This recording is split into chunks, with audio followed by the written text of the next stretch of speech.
Hello, I'm Isaac Hayes III, founder and CEO of Fanbase, and I'm here with a very important message. We are at a turning point in the Black community where we must have equity in the apps we use that scale to billions of dollars. But this time, we own the infrastructure, we own the culture, and we shape the future. And Fanbase is the future. Fanbase combines the free functionality of Instagram, TikTok, and YouTube into an all-in-one platform built for the evolution of social media and monetization. With over 1.4 million users, that's real proof that we are shifting the conversation of tech ownership and equity for creators. So right now, I want you to go to startengine.com/fanbase and invest today. The minimum to invest is $399. That gets you 60 shares of stock in Fanbase at $665 a share. This marks a turning point in Black ownership of social media. If we don't take this opportunity to own social media right now, we will always be customers to our own creations. And that can't go on. So once again, go to startengine.com/fanbase and invest today. We must own the platforms where our voices live, our stories matter, and where our culture drives the world. Thank you.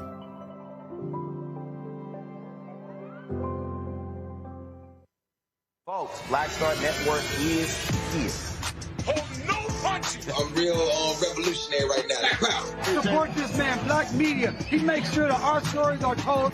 Thank you for being the voice of Black America, Roland. Stay Black. I love y'all. All momentum we have now, we have to keep this going. The video looks phenomenal. See, there's a difference between Black Star Network and Black-owned media and something like CNN. You can't be Black-owned media and be scared. It's time to be smart. Bring your eyeballs home.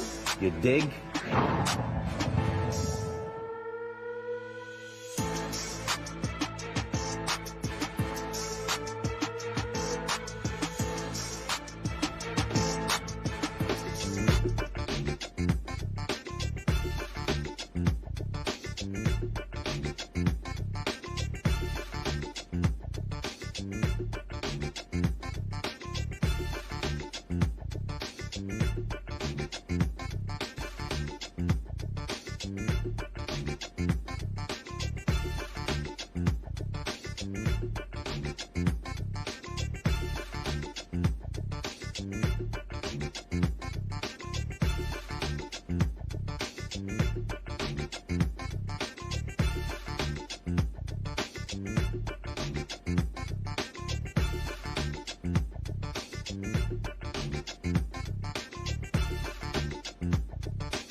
Hey, folks, today's Monday, December 1st, 2025. Coming up on Roller Mark Unfiltered, streaming live on the Black Star Network. We're here in Atlanta for the Global Hope Forum 2025.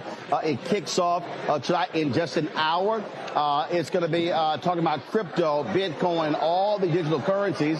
Also entertainment, Deborah Cox as well. Lots of things that are happening over the next couple of days. Bishop T.D. Jakes, among others, will be speaking here at this annual conference, and we'll have more over the next couple of days. Also on today's show, Indiana Republicans are moving forward with a gerrymandering. They will destroy 2 Democratic seats. One of them, Congressman Andre Carson of Indianapolis. So we'll tell you about that, but it's not guaranteed it's going to happen. Also, Axios talks about the attack on Black history. We'll talk with their Midwest editor about how Donald Trump's Pentagon has banned nearly 600 books by African-American authors.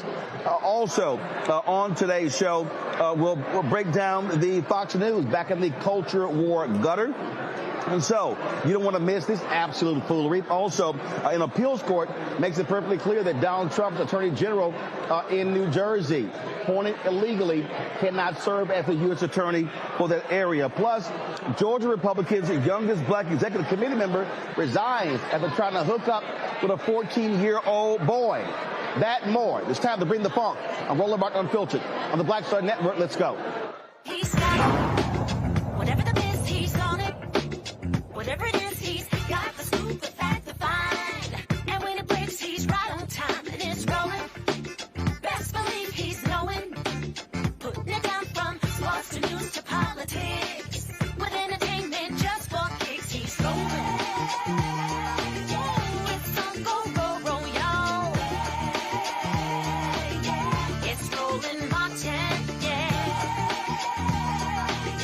rolling with rolling now. He's funky, he's fresh, he's real, the best, you know he's rolling Martin now.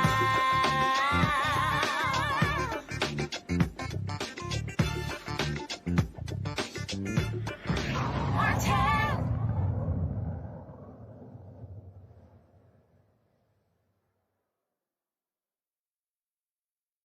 This is a live look at the 2025 Global Hope Forum. Thousands of people have registered for this conference, focusing on economics and its impact on our community. Over the next couple of days, we're going to be sharing with you a number of stories and interviews from here, talking to a variety of folks. And so we look forward to sharing that with you. This is probably the 8th or 9th year to actually broadcast from Global Hope Forum, and so we look forward to doing so. All right, folks, let's talk about politics. In Indiana, Republicans unveiled a new congressional map that, if passed, would remove all Democrats in Indiana in 2026. Right now, the delegation is 7-2 Republican to Democrat. Their map would make it 9-0, eliminating 2 Democratic seats, including that of one of Congressman Andre Carson. Now, this is a dramatic effort. Frank Mervar's district in northwest Indianapolis would also change. Under the map, Berrien County, which includes Indianapolis, is a major Democratic stronghold, will be divided into 4 districts to dilute both Democratic and Black voting power. Remember, Republicans in Tennessee did the exact same thing with Nashville. The most significant political change in the 2021 congressional map struck by Republicans as the 2020 census strengthened the GOP's hold on central Indiana's 5th district. Joining me now from Hammond, Indiana, is State Representative Carolyn Jackson, Vice Chair of the Indiana Black Legislative Caucus. Representative Jackson, glad to have you on the show. Now, here's the deal. It's not etched in stone. We have emergency 2 Republicans, senators, who have said that they are not going to support this effort. And so what we've understood, and please let us know, do Republicans actually have the votes? We know that Donald Trump has been targeting them, inviting them to the White House. One Republican said, wait a minute, this violates the Hatch Act. So what's the likelihood of this new map passing? You know, I think that there is a very strongly likelihood that this map will pass. However, we just got the information literally a couple of hours ago, and we are in the process of going through it, looking to see where we can try to stop and to try to file amendments and do what we can to let our community's voices be heard. Because clearly, Hoosiers have already spoken. They have said that they do not want the maps redrawn. There are quite a few senators who have voted against it. However, I don't know if you know it or not, but they have been targeted with bomb threats, with the swatting, and all kinds of things like that to try to force them to change their mind. But the question is, once it leaves the House, should it pass the House, which I feel it will they continue to hold to their word of voting against it? Yeah, because for a while there, you had Indiana Republicans that said, sorry, we're not moving forward. They were adamant against it. Donald Trump kept putting pressure, inviting them to the White House. And then all of a sudden, that began to change. Cracks began to appear. Like I say, 2 Republican state senators right now on record are saying they're not going to support this. There were hundreds of people who were at the Capitol today protesting this action as well. That is correct. And with those people coming out and protesting, contacting their state legislators and letting them know that they are not for this, I hope that the legislators will listen to their constituents, because their constituents don't want this. They know it's wrong. They know it's cheating. And they know that the only reason why we're in session now is to carry Donald Trump's water, basically. So how are African Americans being rallied in Indiana to be against this map? Obviously, they're in Indianapolis. As I said at the outset, what Republicans in Indiana want to do with Indianapolis is exactly what Republicans in Tennessee did.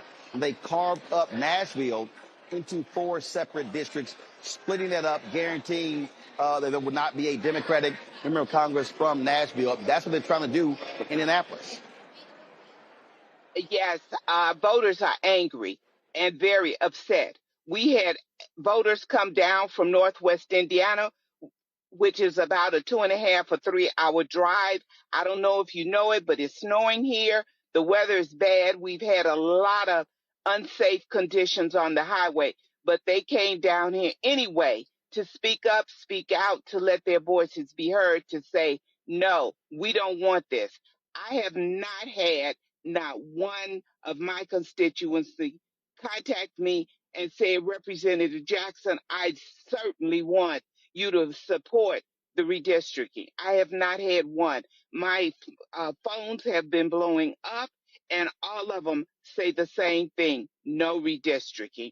The same thing with my colleagues who are in Indianapolis. Not one of them has received a telephone call or email or any correspondence saying, please, please redistrict. They're all saying, no, we don't want a redistricting done. This is unprecedented, and we know it's cheating. It is specifically done to liquefy our votes and to liquefy our voice. I'm sorry. They don't want to hear what we have to say. Well, and obviously one of the issues that people are looking at, the violation of the Voting Rights Act, that's one of the issues that we have. But again, Republicans, they're looking at Republicans right now. The Supreme Court is looking at a case, and so we don't know if the VRA is going to even have that impact. And so we're waiting that Supreme Court decision. And so if the Supreme Court rules against, frankly, Section 2, this case out of Louisiana, that could greatly impact the ability to fight these gerrymandered maps, these racist gerrymandered maps in federal court. Absolutely. But the reality is what they're doing is it's unlawful, it's illegal, and they don't care. They're doing everything they can to force to their way and wait for the results later, hoping that it gets to the Supreme Court where Donald Trump has all his cronies there, where they can say, no, it's okay for you all to do this. That's just basically wrong. but that's what it appears to me and to a lot of the people here in Indianapolis. All right, then. Well, look, keep up the fight, and we'll be following this to see what happens next. Thank you so much. Appreciate it. Gonna go to a break. We'll be right back right here, Roland Mark Unfiltered on the Black Star Network, live from Global Hope Forum here in Atlanta. Back in a moment.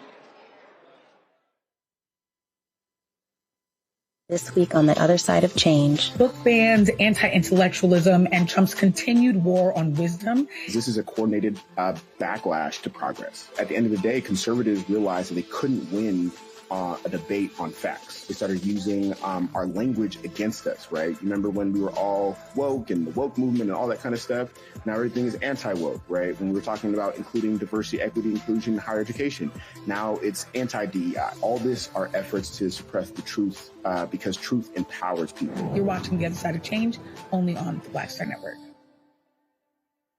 Are you ready for the holidays? This week on A Balanced Life with Dr. Jackie, we're talking about all things anxiety and the holidays, whether it's performance anxiety, presence versus presence, making certain that everybody in your space understands the boundaries and how to respect your home. This week, we're talking about those things that will allow you to have a peaceful holiday season. It really is not about perfection. It's really about, you know, the house feeling warm and cozy and peaceful. You don't have to like everybody, but what you can do is be cordial in those environments. That's all this week on A Balanced Life with Dr. Jackie here on Black Star Network.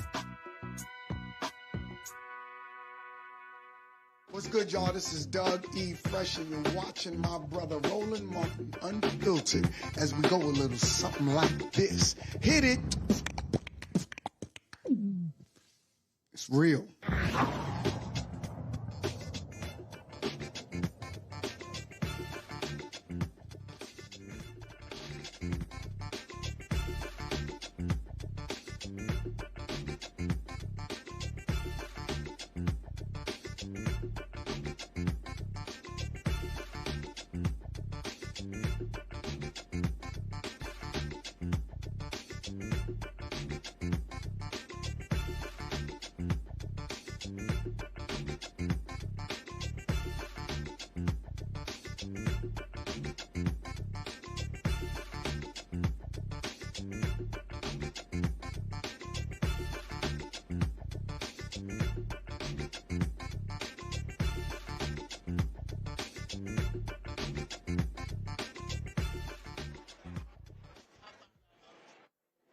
All right, folks, want to bring up our panel joining us today on the show. Cameron Trimble. Cameron, of course, formerly worked in the Biden administration, digital director there. CEO, Hip Politics Media. Also, Thelma Lawyer Bay Anderson, author of Shut Up and Prosecute. Glad to have both of you on the show. First of all, Cameron, I'll start with you. I mean, this is a clear battle. What we're seeing, Republicans are scared to death they're going to lose the House next year. Donald Trump's approval rating per Gallup is now down to 36%. And so their whole deal is they got to steal as many seats, create as many Republican seats as possible, because they think they're going to lose anywhere from 10 to 15 seats next year. That's what this is all about. And Democrats have to fight this tooth and nail. The problem that we still have is this right-wing Supreme Court. Yes, hearing about what's happening in Indiana, and just for full disclosure, both of them, I'm highly connected to both of those seats. My parents actually live in the district represented by Andre Carson, and have worked with him for years. And we actually worked on some ads and stuff up in Northwest Indiana for Frank Marvan, which includes Gary, Indiana, obviously a place many people know as the home of the Jacksons. And to think that Indiana could go from those two seats and those two representatives to potentially no Democratic representation, when the Hoosier state has a strong history of Democrats, even going back as far as Democratic governors and Democratic senators, for them to gerrymander in district that they're seeing the pushback, but I don't think people will stand for it. But it just shows how how treacherous this game is and how 2026 could be a completely rigged playing field come election day. So I'm really hoping that they don't get those votes in the state house. But if they do, it is not a foregone conclusion we'll lose them, even if they split up Indianapolis. But that just means that we're going to have to get even more voter turnout throughout the state. Thelma, look, what has happened to Republicans is crazy. 9 Republicans have been swatted. They're getting death threats. And this, we've talked about this beforehand. Republicans, a lot of them are scared to death of Donald Trump and his MAGA supporters because this is the kind of heinous actions that they will do. They will literally threaten the lives of these people if they don't do what Donald Trump wants them to do.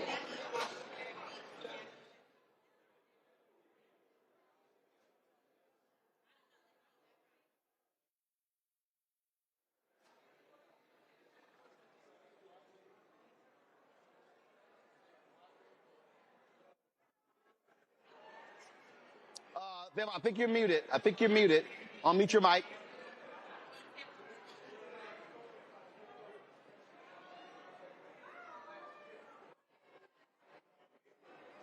All right, so we got to figure out what's happening with Thelma's audio, and so let's do this here. Take a quick break. Y'all fix your audio, then we'll come back right here in Roland Martin Unfiltered on the Black Star Network. Can you all hear me? Violent white supremacy is, quote, the most persistent and lethal threat in the homeland. The greatest terrorist threat to the homeland is the homegrown violent restraint, including hate crime committed on behalf of some kind of white supremacist ideology. They are coming after everything in Black America. MAGA and Donald Trump are specifically targeting Black America. They are going after the money. Attack Black Lives Matter. Attack critical race theory, attack woke, DEI. MAGA wants to defund Black America. This is a perfect example of their desire to completely degrade and de-emphasize Black people.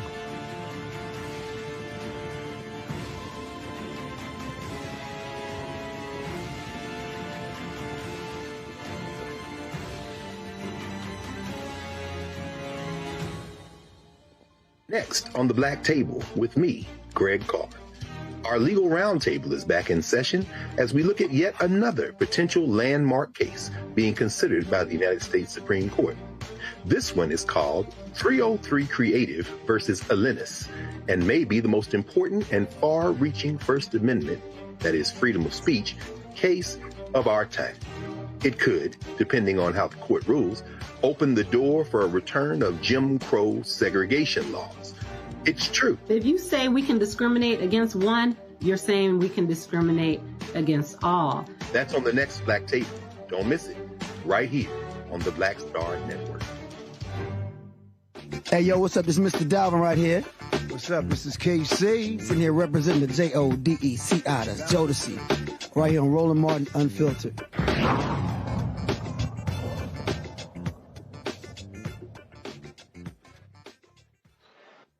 All right, folks, welcome back. So, Thelma, Lawyer Bay Anderson, do we have your audio? Hopefully it's working now.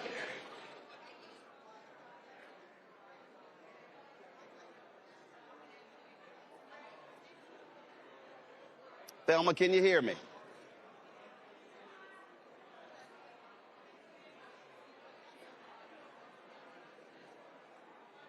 Okay, guys, I need to know guys, I need a shot of Thelma.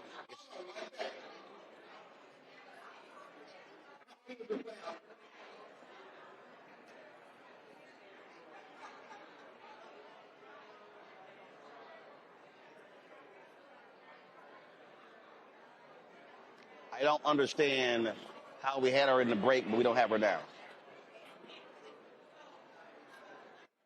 All right, okay. So, Cameron, let me ask Cameron a couple of questions. Y'all,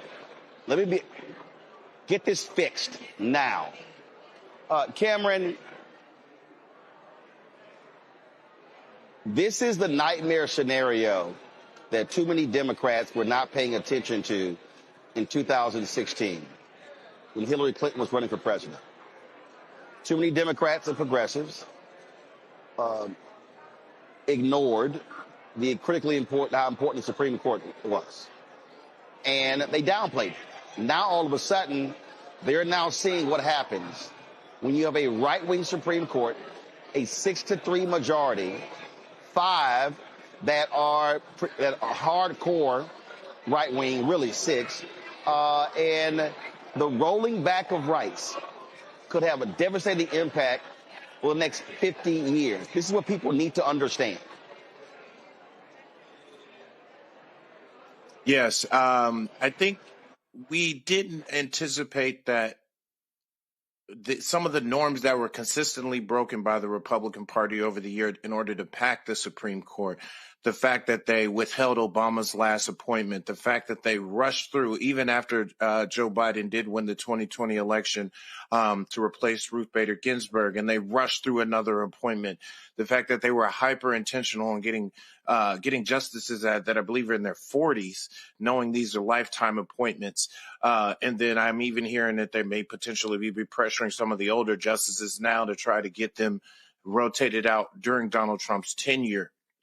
Here in that it's a funny day when Chief Justice Roberts seems like the most moderate conservative on the court, but they are consistently rubber stamping so many different rights and so many different things that we just didn't think were, quite frankly. And also, Roland, the nightmare scenario for, I think, Democrats and just actually free voters around the country is that we don't really pay attention to these state legislatures. We have not had our 10 and 20-year state legislator strategy to really understand that so much power is being pushed back into the states where one party disproportionately controls that power around the country. So when something like this happens in Indiana, where I'm sure it is not a 9-0 Republican to Democrat in terms of makeup of the state, it feels like that way. And now so many voters don't feel represented or don't feel like they can have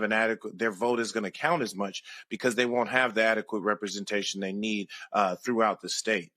So this is something that we need to, and I would say the Democratic Party, but also just independents and just voters around the country need to pay attention to and prepare for our next 5, 10, 15 years state level strategy all the way up to the Supreme Court.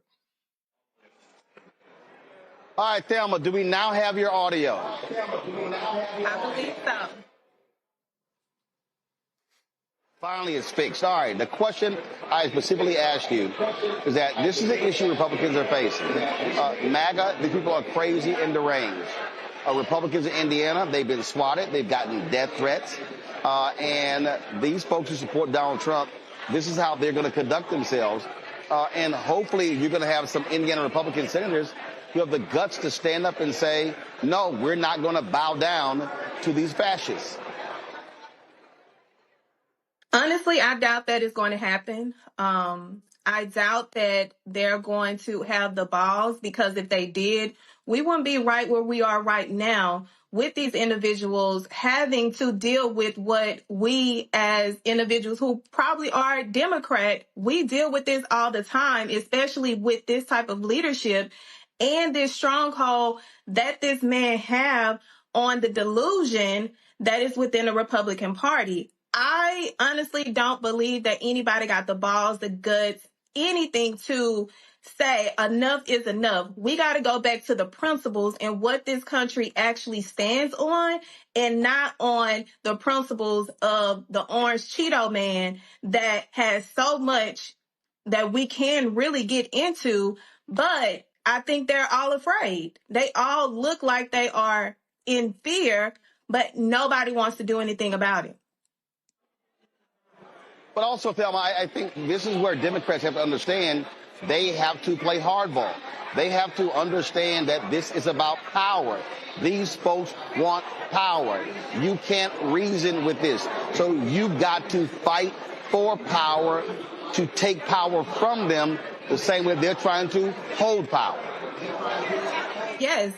I believe the same way that MAGA targeted their base by fueling that what was already built in them, the Democrats got to do the exact same thing. We are tired of them sitting on the sidelines, being mute and some of them not cute.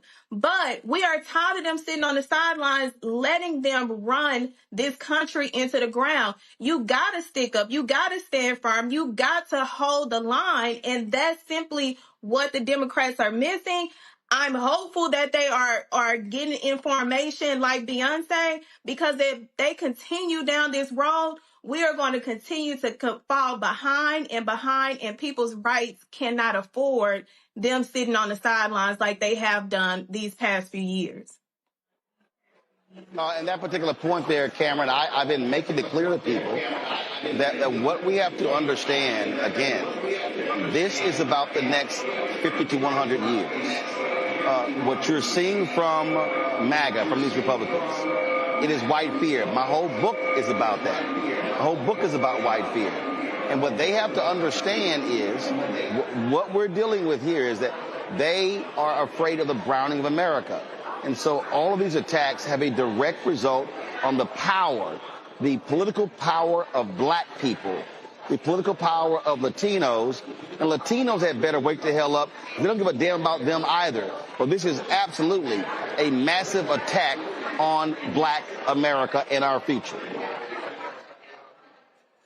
Yes, this is something that unfortunately black folks have gone through before, but I don't think this kind of power and this kind of grab for minority, specifically for black political power, black economic power, black voting power, has happened since the Reconstruction. So we're talking well over 100 plus years since we've seen this type of stripping away of our power. And the problem is, while it's happening right in our face, I feel like it's happening still kind of quietly, piece by piece, where we are not rising up. We're not doing as much as we can to stop it. And we're going to look up, and it's going to be, we won't have many places of recourse, because as if the highest court in the land is backing this and setting precedent and setting legal precedent that every other lower court controls and upholds, then that means when we do try to sue our way into some of these rights backs, when we do try to wrestle back some of these rights backs on a federal and a state level,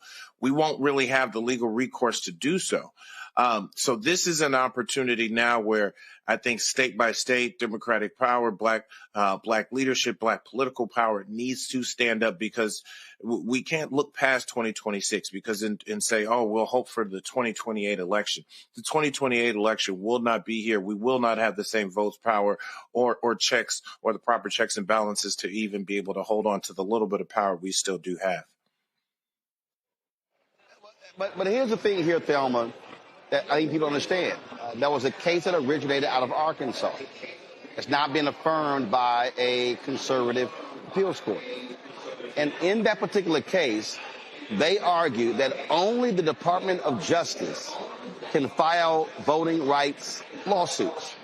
That means that if this lawsuit goes all the way to the Supreme Court, and the Supreme Court affirms that lower court decision, that means that the NAACP Legal Defense Fund, Lawyers Committee for Civil Rights Under Law, Transformative Justice Coalition, Black Voters Matter, ACLU, Mark Elias's group, that third-party groups cannot file voting rights lawsuits if this holds. And this is what I'm trying to get our people to understand. I saw a video earlier today, and I can't stand, Thelma, all those Pop the Balloon shows. But there was a Pop the Balloon show, and a sister asked the brother whether he voted. And he started going on about some bullshit, and she was like, no, hell no. He popped a balloon. She's like, hell no. And he was like, my vote don't count on the federal level, but I believe in voting local.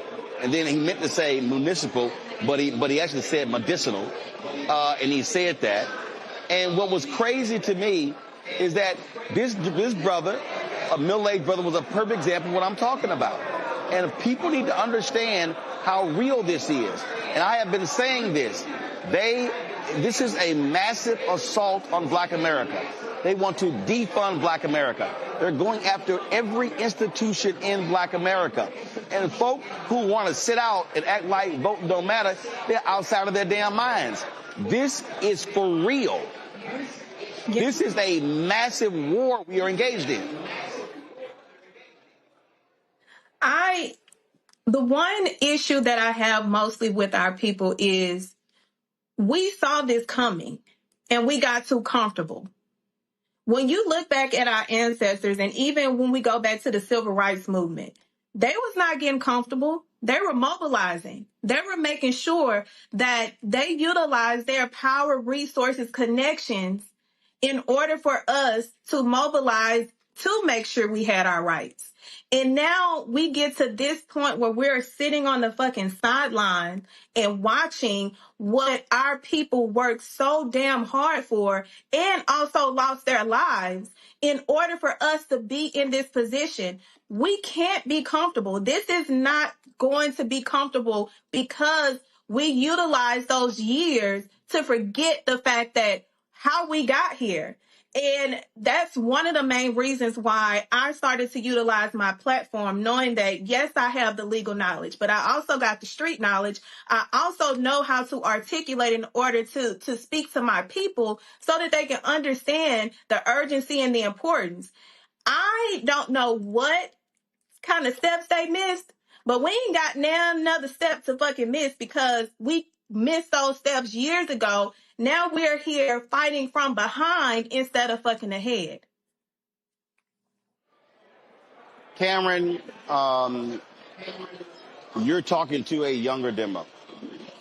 And I'm telling you right now, 1835 had better wake their asses up because, listen, in 20 years, 18 is going to be 38. 35 is going to be 55. And listen, they don't understand. If they hit civil rights, economic rights, start limiting books, education, every facet, we're talking about literally Jim Crow 2.0. Now, you won't have separate water fountains, but you are going to have a completely different America. And it's going to be a hell of a lot harder to advance in that America if folk don't wake up. And I'm telling you, I hope, I pray with this midterm elections, we see a massive, massive turnout. I'm talking about turnout akin to how black people voted after the 65 Voting Rights Act. Because all these people, they do not understand the execution of Project 2025. They do not understand how serious these folks are about limiting and getting rid of nearly everything that has advanced black America over the last 60 years. I'm glad you brought that up, Roland. Like that 18 to 25 are really 17 to 35 because those folks that are going to turn 18 and be eligible to vote in next year's elections.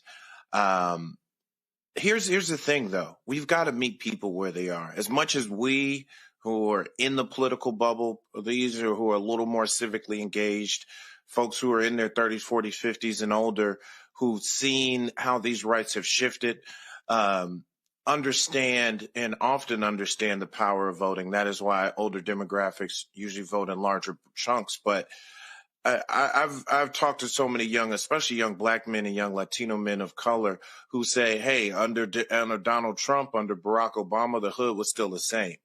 So we've got to still give people and meet them where they are to let them know what is at stake. And I think that is where we can't take for granted and say and scare people into saying, America's going to get so much worse for it. It's pretty bad for so many folks already. They don't see those paths to economic leadership. They don't see those paths to making money. They don't see those paths to successful careers.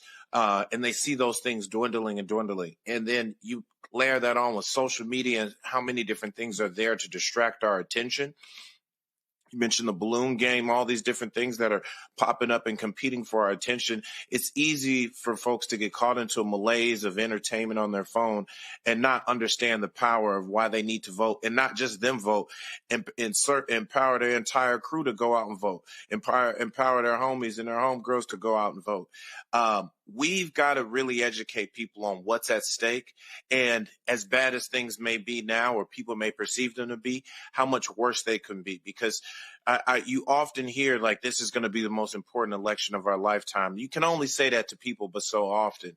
And then when they don't see those resources, they do vote and don't see those resources come back to the hood, don't come back to their neighborhoods, don't see these things change, we've got to educate them on what their vote will mean and what we are trying to not only protect, but advance. So we've got to give that message and spend this next 350 some odd days, 360 odd days to the next election, ensuring we're educating and touching people and meeting them everywhere they are to let them know the power of their vote. Because we cannot just hope that the scare tactic of this is good, all our rights are going to be lost, is going to be enough to get that record voter turnout that we saw after, say, the Voting Rights Act in the 60s.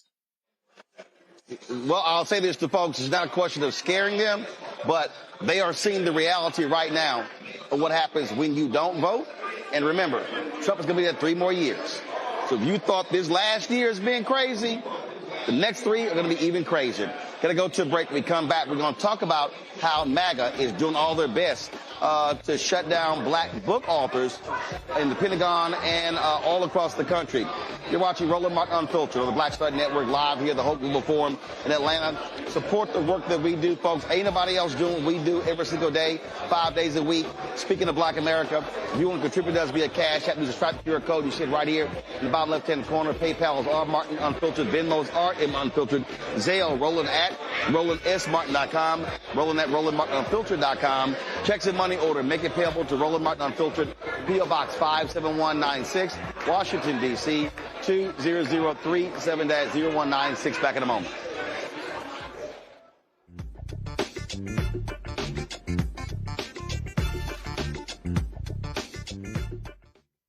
Said the quiet part out loud. Black votes are a threat, so they erased them. After the Supreme Court gutted the Voting Rights Act in 2013, Republican legislatures moved fast. New voter ID laws, polling place shutdowns, purges of black voters from the rolls. Trump's Justice Department didn't stop it, they joined in. In 2018, his DOJ backed Ohio's voter purge system, a scheme that disproportionately erased black voters. Their goal, erase black votes and political power. Yeah, that happened.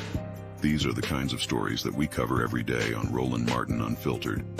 Subscribe on YouTube and download the Black Star Network app. Support fact-based independent journalism that centers African Americans and the issues that matter to our community.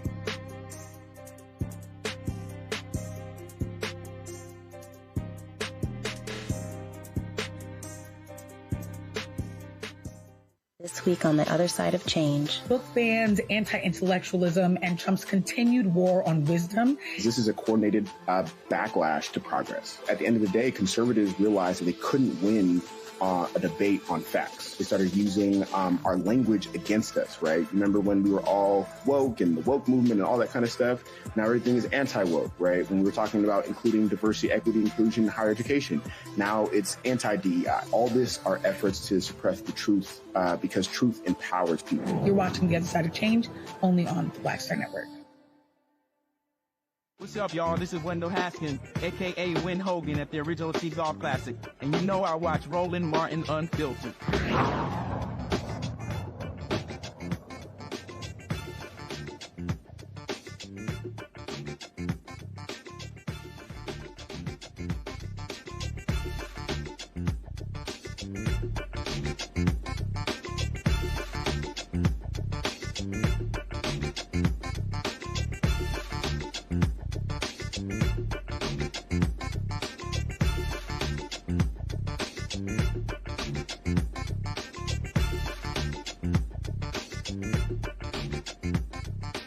Global Forum in Atlanta right now. Pastor Jamal Bryant is speaking. We're going to take that for a couple of minutes, then come back and talk to my next guest. From another message. Give her some love, y'all.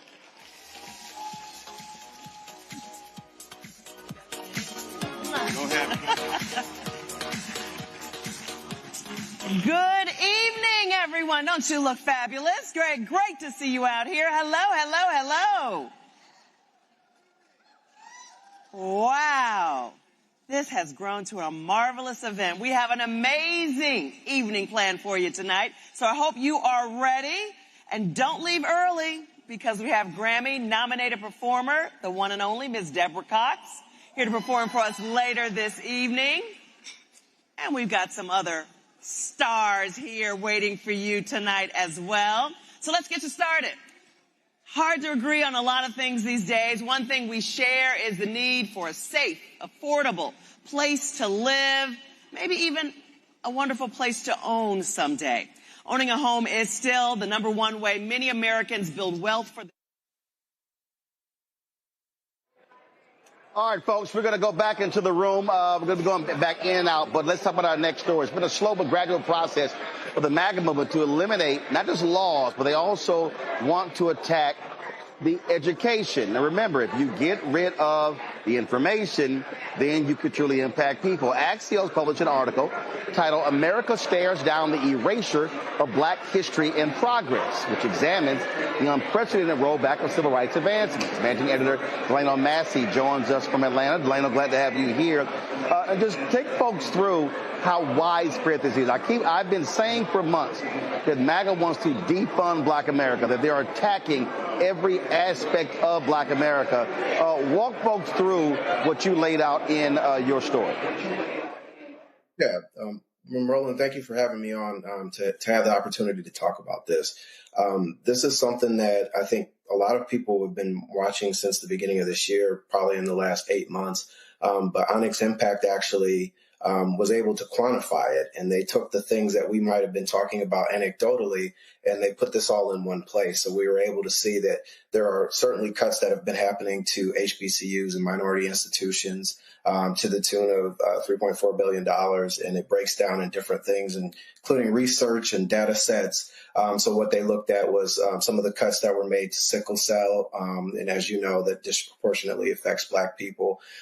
We also noted in there that, Black maternity, mortality, Black men in cancer research. So those were some of the things that were eliminated. 591 authors that were mostly Black. And you have people like Toni Morrison or Ibram, whose books have been routinely listed as being blackballed or being on those lists, and to a record number of books that have been banned. Looking at minority businesses and the effects of unemployment, especially as it pertains to Black women. So what we tried to do is look at this full report and then break that down so that people could really understand the things that have happened systemically over the last several months. And now, one of the things that really jumps out, again, the attacks on books, education, what's happening in the Pentagon, how they've been getting rid of all of these Black book authors. And again, I keep saying, I go back to George Floyd, the death of George Floyd. And they said we're going to attack Black Lives Matter in 2021. It was woke in 2022. It was CRT. 2023, it was woke. 2024 is DEI. And so what you are seeing this constant attack on Blackness in every aspect whatsoever. Yeah, I mean, this is ultimately what the researchers with Onyx Impact had discovered. Some of the things that we know sort of anecdotally that have been happening, the push to eliminate diversity, equity, and inclusion initiatives and programming, whether it was in the schools, whether it was in federal businesses, the museums, et cetera. They were able to basically to pinpoint that some of this has been the weaponization of DEI, similar to woke, and as you mentioned, critical race theory or CRT. Using, this as a political chip and basically making people believe that this is it's a dirty thing, or there's an unfair advantage that actually comes with this. And that was actually one of the things that the White House had pointed out when I reached out to them on this article. They feel as though they've been doing a number of things that have actually leveled the playing field and eliminated an unfair advantage that they perceive DEI has given, especially as it pertains to minorities. So when you look at this and your story sort of lays it out, and I keep just yelling for people, this is massive. This is comprehensive. This is not just, one or two things. This is a wholesale attack on Black America. Yeah. If one of the researchers that was involved in this was Maya Wiley of the Leadership Conference on Civil and Human Rights. They also released a poll last month that basically taps into people's emotions and how they're feeling in this particular moment. That over 57% of people, I believe, think that there's a chance for there to be a civil war, that people feel like that this idea that there is reverse discrimination, that's actually not really true, right? There are things that I think that researchers and historians would say that there is a very systemic and a targeted approach to a lot of this that dismantles a lot of this infrastructure or the scaffolding that was created, especially during the civil rights movement, where you had some progress and it eliminates some of the things that we saw even, in an aggressive manner. We did a story earlier this year. You mentioned George Floyd, but after, we're looking at this 5 years later, was this actually a reckoning or was this more a reaction to a particular moment in the racial unrest that we saw? A lot of the things that happened in that time frame, including some of the companies, Fortune 500 companies, a lot of them have already eliminated some of this, and we saw that over the last couple of years. So certainly the researchers and the historians feel like this is, this is certainly a moment where it is very intentional and it is targeted, and that's exactly what the Onyx Impact Report puts out there. Questions from a panel. Cameron, you first.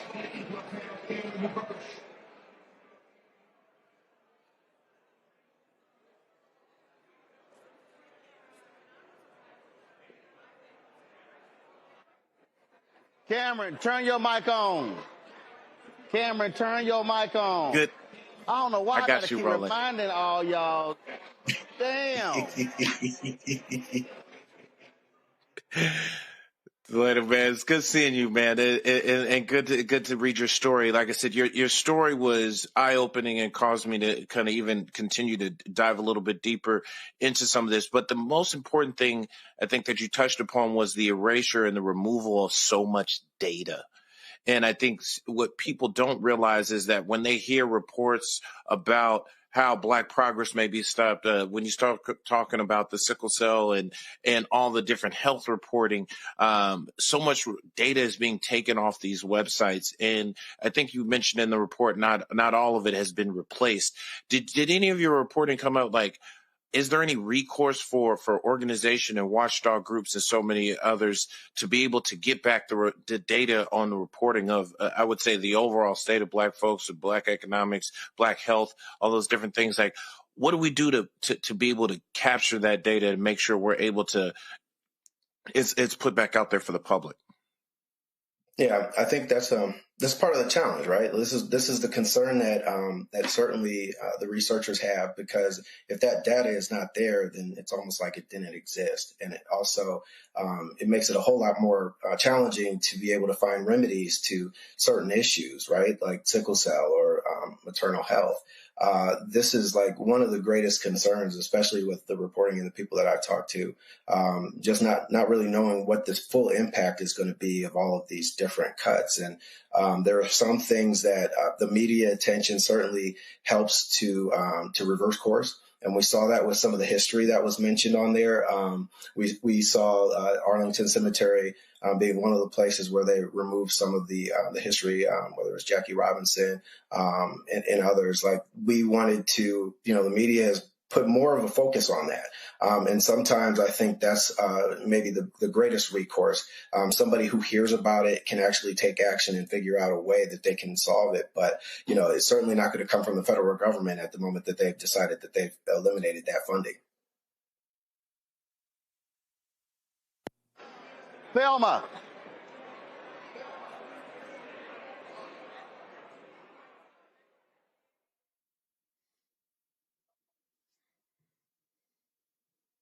Thelma, is your mic on?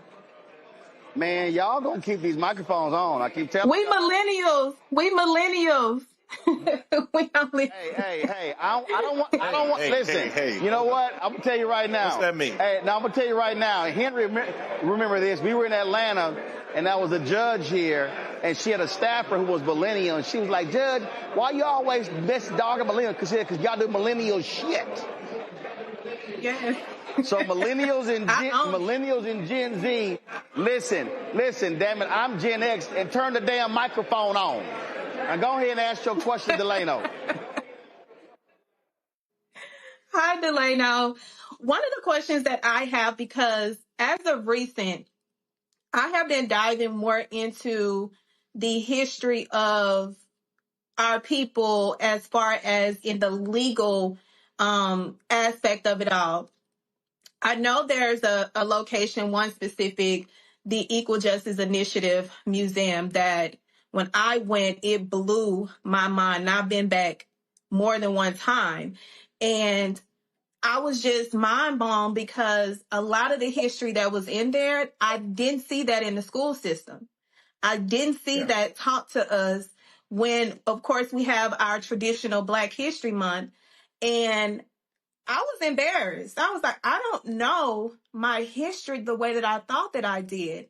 So with that, do you think with locations such as Equal Justice Initiative or any other organization can be utilized to retain such sensitive data that is going to be needed based on the destruction of this administration that got 3 more years?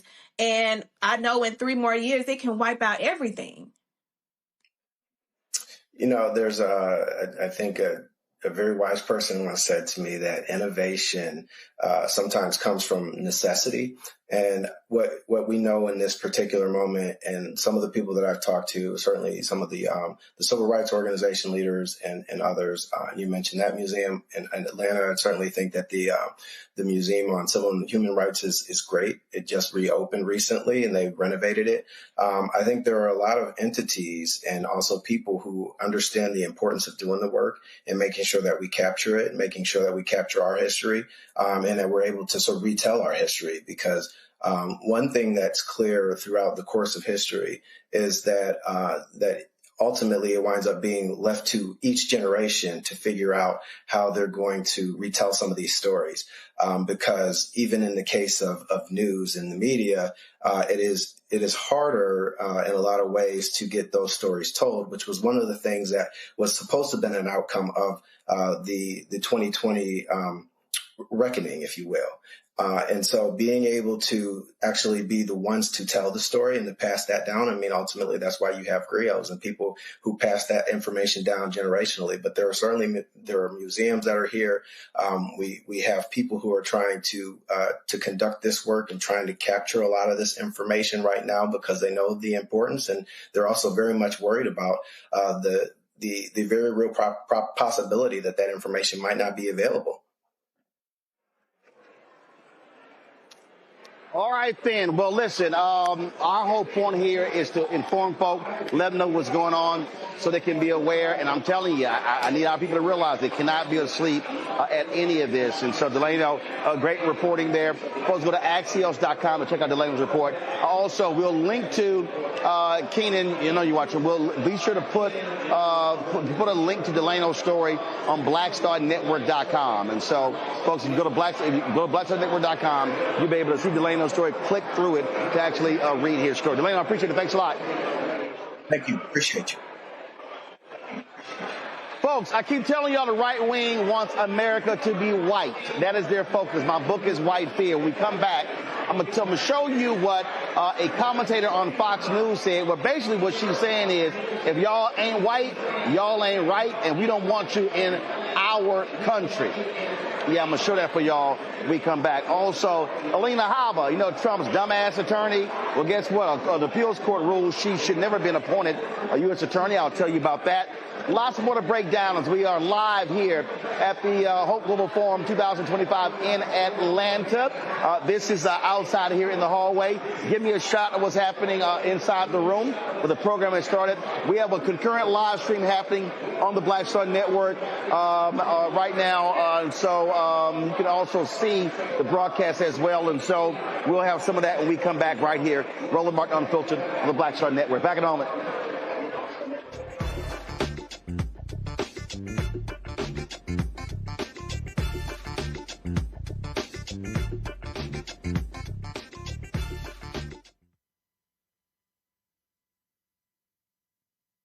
Next on the Black Table with me, Greg Carr.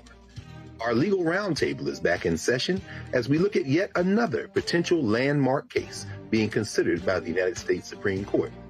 This one is called 303 Creative versus Alennis, and may be the most important and far-reaching First Amendment, that is freedom of speech, case of our time. It could, depending on how the court rules, open the door for a return of Jim Crow segregation laws.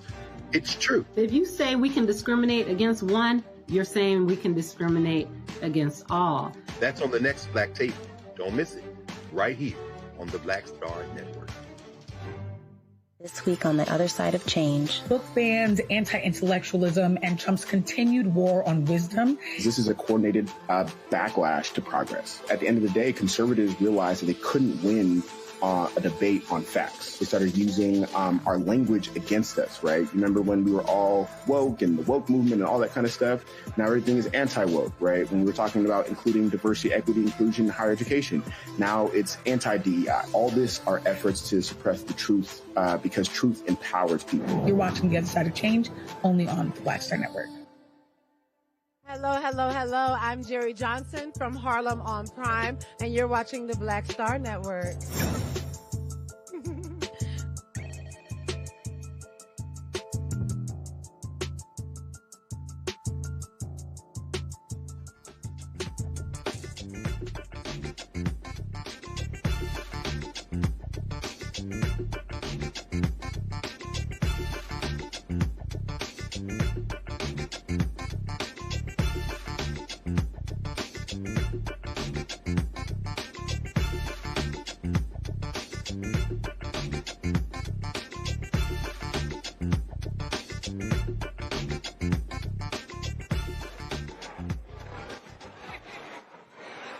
Folks, we're back. Roland Martin Unfiltered on the Black Star Network. Let's go live into Global Hope Forum. Let's hear some of what this conversation is taking place on the main stage.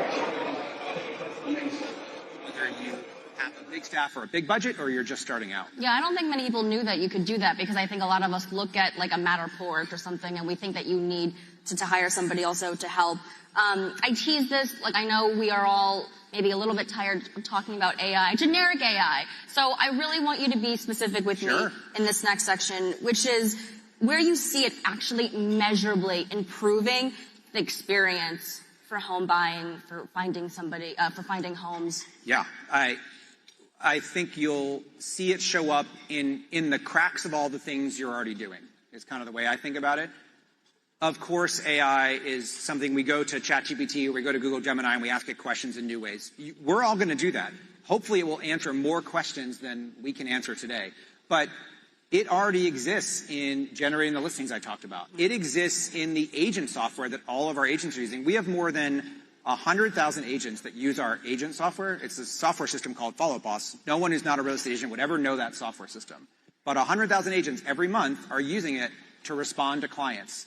It summarizes every one of their calls now. It summarizes their history so they don't forget things. It reminds them of appointments, and it schedules appointments for them. So it's making them more efficient. It's making them do a better job, because who wants to spend their day on a checklist? They want to spend their day consulting with clients, doing research for clients, helping clients prepare offers. So that's live today, and many buyers, sellers, renters would never see it, but it's powering the real estate experience right now. And I imagine that as this improves, this is what you talked about earlier, which is you see the relationship between Zillow, the platform, and the agents getting closer and closer, strengthening that through technology. If you ask any real estate agent, do they want to spend their time on a checklist in software? Or do they want to spend their time talking to their customers, learning what they want, trying to win an offer, trying to win a negotiation? They're going to pick the latter. right? Every one of them. So if we can build software that does the former, that does the busy work, they get to do the people work. So with AI, there's also concern about the algorithms. Is it biased? Is the data clean? Yeah. When you're building these tools and you're using these tools in your platform, how are you ensuring that this is all being done fairly, equitably? It's really important to build AI responsibly. I would make that statement broadly, but I'll definitely make that statement for real estate. And we've learned that in working with a lot of the big players in AI from the beginning. Early on, we worked with OpenAI and Google on integrations and helping them answer real estate questions to show them how quickly you could ask an LLM a question that would answer with a fair housing violation. It would answer with something that just violates fair housing laws because it hadn't been trained. And so we built a trainer, effectively a fair housing classifier that we use, that we give to everyone to use. It's open source. So you can train a model to say, I can't answer that question, or here's the only way I can answer that question, to help make sure the technology does the right thing. It's just like a simple example of how, as you develop these tools that are moving so fast, that yes, we need to have a little bit of regulation. We need to make sure we can build responsibly, but we have to do it so that we can keep innovating, and you have to balance those things. Well, one thing that you've said in the past, which I think is the through line. All right, folks, if you want to see the live stream, simply go to Black Star Network. Our app, also go to our YouTube channel. All right, folks, I have been telling y'all that white folks in this country about white fear. They cannot handle the browning of America. So this was a segment on Fox News. And look, that's like king of the white folks, all right? And so check this out. They question whether certain cultures actually belong in America at all. So commentator Kaylee McGee White. Oh, that's a great last name, Kaylee McGee White. Here we go. She said it's asinine that people can't openly claim some cultures are, quote, quite literally incompatible. All right, so here's the video. We do not have any obligation whatsoever to anyone to allow them entry into our country and to all of the benefits that offers. We don't have any obligation to do that. And quite frankly, it's asinine that we can't have a realistic policy conversation about how certain cultures are quite literally incompatible with ours. It should be okay to say that. And more importantly, it should be okay to base our immigration policy on that. So I'm glad that President Trump is taking some steps in that direction because it is a long time coming. All right, so let me unpack that, all right? So what you're now seeing, you're seeing this in the United States, and you're seeing this, the same white folks in European countries. It's now becoming a reality to them that they stop screwing and they stop having kids, and you cannot have a future if you don't have people. So what is the most populous and the fastest growing continent? It's Africa. Okay, average age is 17. All right, so when you're talking about the future, where do you think people are going to be coming from? So Elon Musk is constantly tweeting about the birth rates, the falling birth rates. He is flat out infatuated with the falling birth rates. Why? Because it's white people. White people in America stop screwing. They stop having kids. White people in Germany, white people in Italy, white people in Finland, white people in Ireland, white people in England. You can go all across Europe, these Western nations, and they stop screwing. So now they're freaking the hell out. They're freaking out because of black people. They're freaking out because of African immigrants. They're freaking out because of Latinos. And so that's what you're seeing. And so I need people to understand the attacks that you're seeing in America right now, you're seeing happening all across the globe, because right now, 2/3 of the world we've known for decades, 2/3 of the world people of color. But now, that was fine when the Asians were in their countries and Africans were in their countries, Latinos were in their country. The problem now is you cannot have a future if you do not have people. I've done this segment way too many times. Y'all, it's real simple. It's very simple. And that is this here. So let me just break it down to you. Let's say right now you got a family. Mom and daddy had 8 kids. Let's say those 8 kids have 4 of those kids don't have any kids. That means that only 4 of their kids have children. Let's say they have 2 each. So you go from 8 children to having 4 kids having 2 each. That's now 8. But let's say 6 of those kids choose not to have any children. Well, guess what? Your bloodline is going to actually decline, because if you have a decreased birth rate, you're not going to have a family lineage. It's the exact same thing. In this country, you have to have people in order for you to continue. So when you look at a city or a town, a shrinking population, that means people move. Why is the Midwest of the country massive amounts of land and few people? Because you no longer have manufacturing jobs in those places. So if you grew up with a manufacturing plant in your small town of Iowa, Indiana, Illinois, Wisconsin, Pennsylvania, Michigan, Ohio, those Rust Belt states, now all of a sudden, manufacturing plant leaves. If you're a kid in that particular town, you ain't staying in your town because ain't no jobs in your town. So you're going to move somewhere else. What then happens? You're not replacing the population. All right? Maybe a lot of y'all don't understand. Let me explain it to you from a church. When you actually run into a preacher, and a preacher says, oh, I have 10,000 members. Nah, that's not really how real preachers count their population. A real preacher doesn't count individuals. A real preacher counts families. Families mean future growth. And so when a preacher says we have 2,500 families, what then happens? Mom, dad, at a church, they have kids. Kids are Christian in that particular church. What do they have? They have graduations. They go to college. They get married. All those things that happen typically in that particular church. Well, if you're transient, and all of a sudden, if you had 2,000 families, or 1,000 families, or 500 families, or 200 families, now 5 years later, you have, let's say your small church, you got 200 families. Let's say 5 years later, you now have 160 families. Guess what goes down? Tithing goes down, volunteer goes down, workers go down. And so if you start decreasing the number of families, you're no longer going to have a church in 10, 20, 30 years. The same thing happens with population. So what these crazy deranged MAGA white folks, they are upset because what they want, they say, oh no, we want people like ourselves. So Donald Trump, he wants white people imported. That's why he's targeting white South Africans. They didn't go to the G20, so we're not going to the G20 because the South African president talked bad about us. No, you called them shithole countries, and so that's what you did. So you need to understand what's going on here. I need y'all to listen to the language of these right-wing conservatives. They are speaking whiteness, and that's what this segment was all about. Thelma, I keep trying to get our people to understand this, and that's why these attacks, like when I listen to these dumbass FBA people who attack black immigrants, not realizing 10% of black population in America are black immigrants. And so for us to be sounding like them on immigration is pretty stupid, because that's literally the future population. It's coming from African nations. So we're idiotic, trashy folk who look like us, and we're sounding like these crazy, racist, white MAGA folks. Listen, the one thing that I picked up on her whole conversation is the fact that they don't like each other.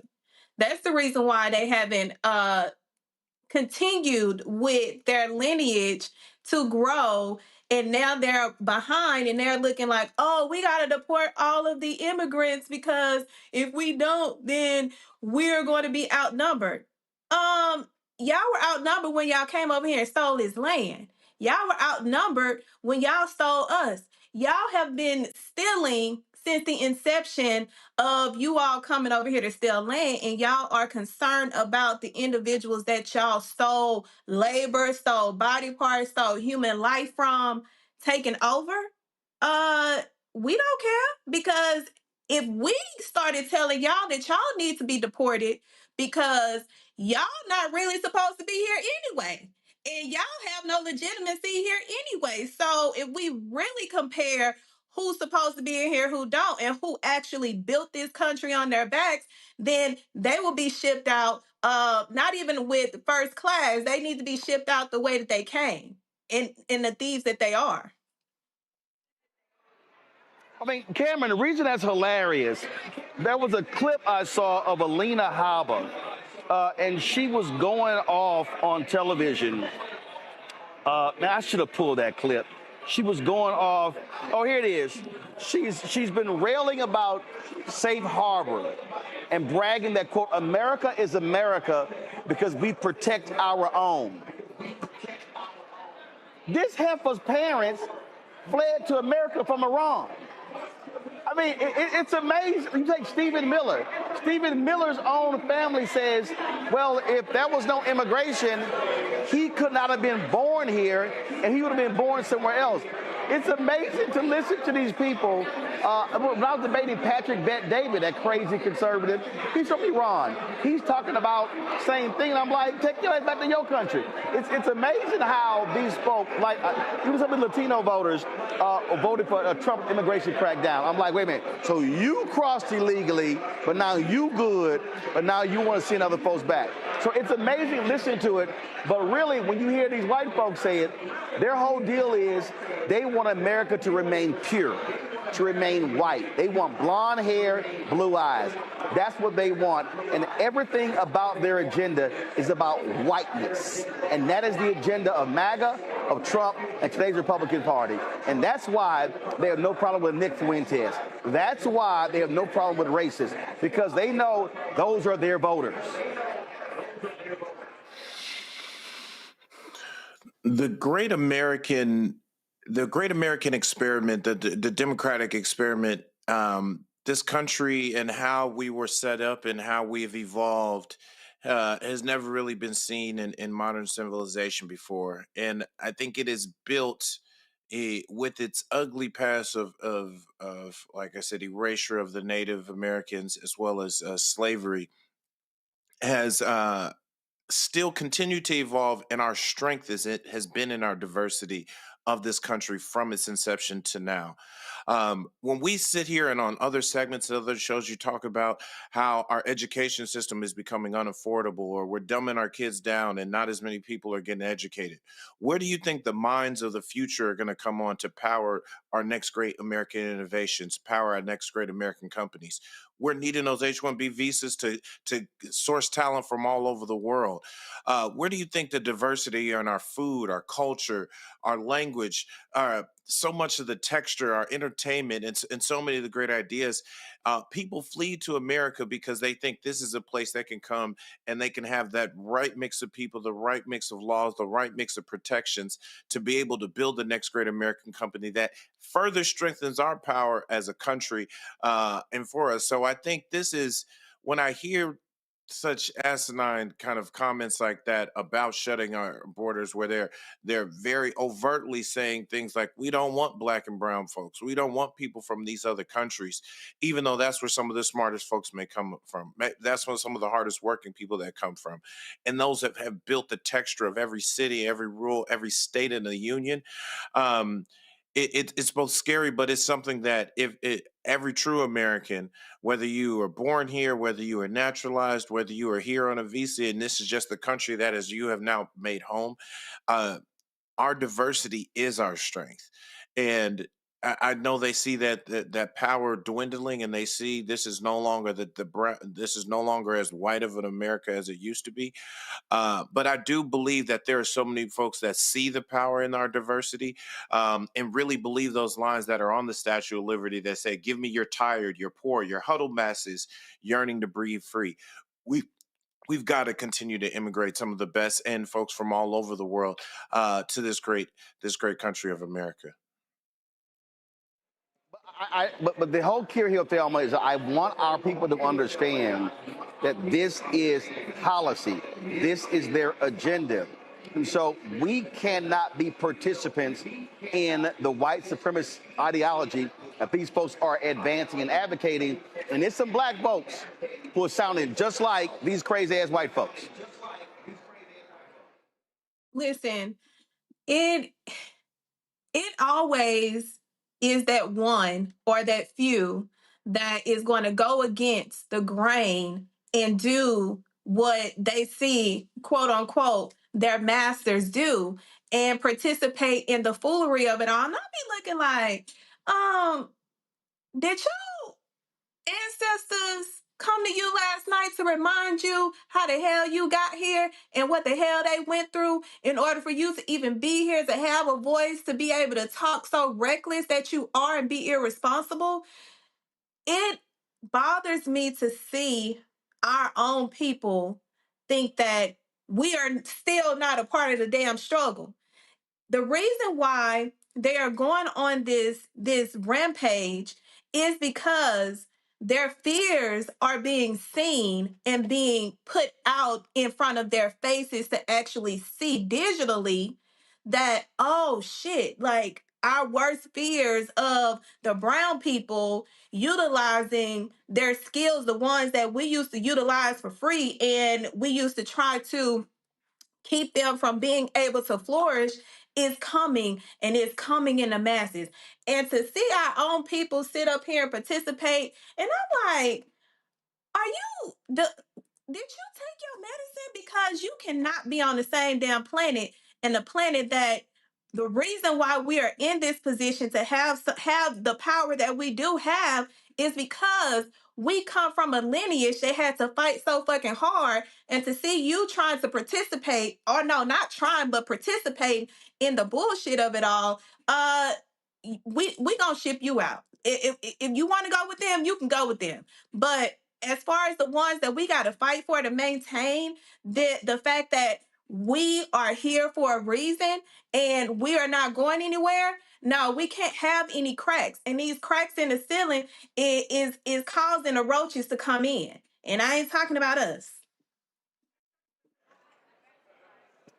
Absolutely. All right, folks, 30 years ago, one D Magazine article posed the question, Fort Worth still hasn't answered who really runs the city and what is the Fort Worth way anyway. Well, the 817 podcast sat down with a journalist to put that phrase on the map, Katie Sherrod, longtime journalist, and she talked about how power works in Fort Worth was changed since the 90s and what it's going to take to change it now. But here's the deal. I want y'all to listen to what she says about race and whiteness and what happens, how we got to make white folk comfortable in discussing race. Check this out. We have to go back to our history. Texas is a state. We fought for independence, not out of some grand thing like the Declaration of Independence, was because we wanted to keep on owning slaves. Mexico was going to outlaw slavery, and we didn't like that. We wanted to keep owning other human beings, and so we had a war, and we won our independence so we could do that. So white supremacist ideology is embedded in the DNA of this state, and it is embedded in the DNA of this city, and we kid ourselves if we think it's not. Yeah. It's embedded in white people's DNA. I can say I'm not racist all day long, but that's bull, because the world I grew up in layered that in me, and it's a daily fight for me to remember that, acknowledge it, and try to overcome it, because it's a problem for me. I do not mind being made uncomfortable by that. But I would say at the heart of it, the base of the Fort Worth Way is let's not make rich white people uncomfortable. Mm-hmm. Please do not make rich white people uncomfortable. Yeah. Early on, they had a good gig going because they were mentoring younger people and younger generations, and they got to pick which people that look like you got into the room. Well, that was done very carefully. And that the Black community and the Hispanic community weren't stupid. They knew if they were going to get into the room, they had to be really, really smart about it. And they were, and they did, and they made some amazing changes. So I always resist any effort to say, well, they just gave up. They never gave up. They haven't given up to this day. The persistence is what amazes me. The fact that they haven't shot us all kind of amazes me. But the persistence and the resilience of those communities are something that everyone should honor and emulate. I just think that niceness is the curse of this city. Thelma, first of all, Katie nails it. First of all, she lays out the history when she says, wait a minute, how did this state actually come about? Texas independence was about slavery. They don't want to discuss that. The Texas governor, the lieutenant governor, they don't want to focus on that. But again, the whole point about making white folks comfortable dealing with race. What we're facing now, everything now, and I keep telling everybody, the history of Black America, a period of Black success, always talk about white backlash. These white folks have been pissed off because of what happened after George Floyd. They have been angry that there was a consciousness that was raised. They were angry that white folks are being called into account. That's why they're making these videos, don't blame us, we didn't do this here. That's what we're seeing right here. And we need to understand what we're up against. These people are playing for keeps, and so they want to attack everything, and that's why they're attacking Black books and Black professors, attacking Black educators and Black historians and Black history. Listen, Fort Worth has a deep-rooted history of discrimination, racism, and it is still present to this day. Right now, Fort Worth, out of the DFW and probably out of the whole state of Texas, has the most discrimination or racial payouts through HR because it is so it's just massive. They're so comfortable with discriminating and using their whiteness to try to oppress individuals who we free. How you gonna try to oppress somebody in a workplace and think that it is okay? It's so bad in Fort Worth that they had to go and hire a independent investigation organization to remove them from having to investigate, to remove any impartiality that was very clear. So when I look at Fort Worth as a whole, and being someone that has experienced that as a Black educated woman while I was a municipal court judge, and seeing that Black women or Black and browns are discriminated the most, and I never thought that was going to be the case until becoming a part of the line that they cross. And when you don't allow them to cross that line, like she said, play nice. I don't fucking play nice with these people because one, I got one life to live, and I'm not gonna let you live my life by trying to tell me what I can and cannot do with my educated Black self. So to see that conversation that she had, and also to know that Fort Worth is still walking that line, and they're gonna continue to walk that line, and what she said, they're upset. They're even more angry now because they're seeing the rise of the individuals being empowered to remove the bullshit that they're seeing after being bamboozled by individuals that were supposed to help. So I don't know if Fort Worth ever is gonna have a line that they don't fucking cross when we're talking about this particular issue, because it's bad, and even the minorities participate in that bullshit. Well, Cameron, look, I worked at the Fort Worth Star-Telegram, my second job out of college, and I know exactly what Thelma was talking about. And in fact, people need to understand, we've had this show for 7 years, and the year before we started this show is when you had the sister who was trying to vote, who did not vote. The vote was not cast, and they have still been trying to put that sister in prison, Crystal Mason, the last 8 years. The district attorney there in Fort Worth, and I've been saying to Black folks in Fort Worth, the rallying cry in Fort Worth for every Black person should be, take this racist white man out.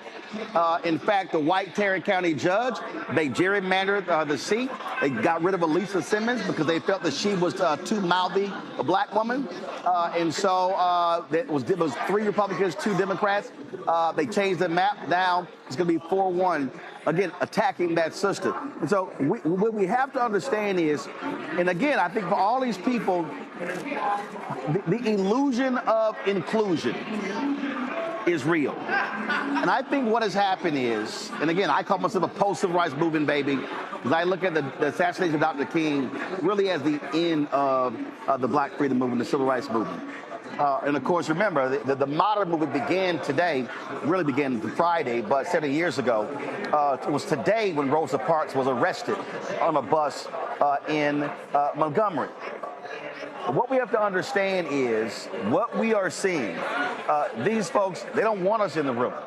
And now you have a racist in the White House who has said it's all good.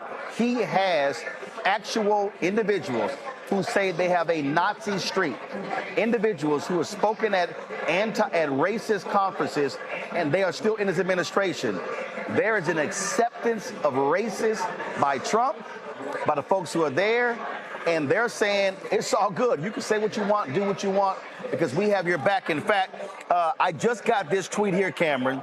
If you want to understand how crazy these people are, this actually,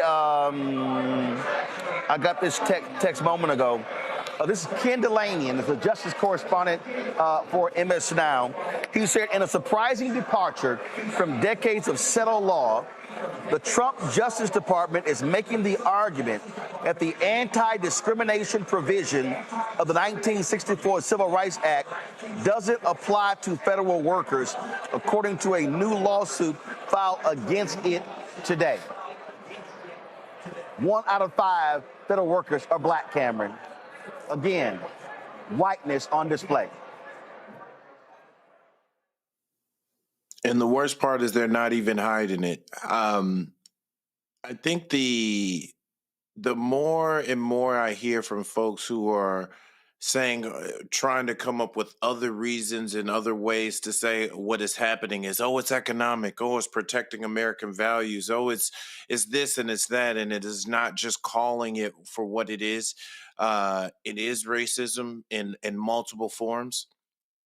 I think we're coming to a reckoning. And I know me personally, I'm tired of having to be in places where it's on the oppressed to make the oppressors or the people, the beneficiaries of racism, to feel more comfortable about talking about it. I know it's not a comfortable conversation to have, whether you're white, black, Latino, anything, Asian, doesn't matter. But it is a reality of our system. It is a reality of our society. It is a reality of so many different people and people in power. I tend to argue, and I tend to be optimistic that I don't think most people here are racist, or I definitely don't think most white folks or folks in general are racist here in America. And most people want to see everybody be given a fair shot and do what we do to make it an even playing field. But that even playing field is going to mean they're going to have to invest in the folks who've been systematically left behind for hundreds of years. But I think this is just one more thing that we have to realize. If they're coming after like you said, those civil rights protections and saying they don't apply to the federal workforce, this is not only attacking black wealth, this is black economic power, black jobs, and black political power as well. They're looking to destabilize every different access point of power that black folks and non-white folks have throughout the entire country. Folks, you want to understand this, and again, I need y'all, I keep telling y'all, pay attention to media. Pay attention to what you're hearing. So Tucker Carlson and Piers Morgan, two assholes I really can't stand, they faced off over the claim that winning World War II, quote, destroyed Britain. Now, Morgan challenged Carlson's assertion that the UK fought the Germans without necessity and that immigration had ruined the country. But I need y'all to listen to what he's saying, because Tucker Carlson, again, who interviewed Nick Fuentes, Trump loves him, even though Carlson knows Trump is an idiot. This is one of the people that they're looking to. So if you listen to Tucker Carlson, if you listen to Megyn Kelly, if you listen to Clay Travis, if you listen to any one of those fools on Fox News, there's a consistent theme in terms of their whole white view. Check it out. This was not a communist country, but I'm just saying Britain voluntarily joined the war. It was a war that you were not involved in and you got in. But my question is, why did it destroy Britain. I don't understand. As the victor Well, nation, it didn't destroy Britain. Well, look, look outside. Look outside. We're in the city of London. Hang on. There's Tower Bridge. It's the Tower of London. Magnificent office blocks here. It changed London. Why do you look at this and see a wrecked country? I don't. Well, I don't see an English country. So we're in the city of London now. What do you mean there? What do you mean by that? It's not... Well, people whose ancestors built Stonehenge are not here anymore. So the city of London is 36% white, and that's happened in the last, 40 years. But England is about 70% white. England. Yes. Okay. Well, it was 99% in 1945. Okay, so we've evolved. But you're on the way to becoming the minority in the country. So no one wants to say that. I think you can get arrested for saying that here. Well, no, that's not white supremacy. This is the indigenous population of the country. Well, it's a statistical fact that I think by 2100, we will be a minority white country. 2063 as of today. Well, I've read a bit later. But these are dynamic numbers, so they change. Yeah, but here's my question for you. So what? Well, let me refer to the beginning of our conversation when you said that the people who live in a country define the character of that country. And then you said, yes, all the things for which we were famous and in which we had pride, like our stoicism, our concern for others, our tidiness, the cleanest country in the world now. It's pretty filthy. All those things change when you get new people moving there. You said that. I mean, you're the racist, not me. So I'm just using the parameters that you set. I did not say that was down to you didn't say non-white people coming to the country. Well, that's who lives here. I don't believe that. No, but that's what you said. I said there was creaking pressure on public services. No. From the increased population. You also maybe foolishly admitted the truth. You could get arrested for this. So I know the stakes are high. But you said that when the people who live in a country change, so does the culture, which is like the most obvious. It's like when it rains out, it gets wet. That's not a controversial observation, but it's illegal here because it is true. And my only point is not against, I've already said, I like the Bangladeshis better than I like the liberal whites in your country. A lot more. They've never yelled at me. I'm not attacking them. I'm just saying the things that made Britain, England. Is there still an England? I have no idea. Those are going away because there are different people living here. And if you think that those are good things in the same way that the Swedes or the Chinese or the people in Burundi and Chad, they like their culture. It's their ancestors' culture. And now it's gone. And why can't we say that's bad? Well, because you may think it's bad. It's good? I love living in a very multicultural But you're rich. I mean, you're rich. And you go to the white parts of London, and they're exactly the same as they were when I was a child. I've been coming here for 50 years. They're exactly the same. What neighbor was saying is exactly the same. Which do you think is a white part of London? I'm not going to tell you. Well, that's a little test for you. Which area of London do you think is white? The one I'm staying in right now. The one where my relatives live. Where? I'm not going to say. No, you don't want to say because you know that I'll immediately say, come on, there's loads of non-white people living there. There's no By the way, I'm not against non-whites. There's no exclusively white area. Okay. There's not. Lord, these white folks are a trip. Thelma, the look on your face.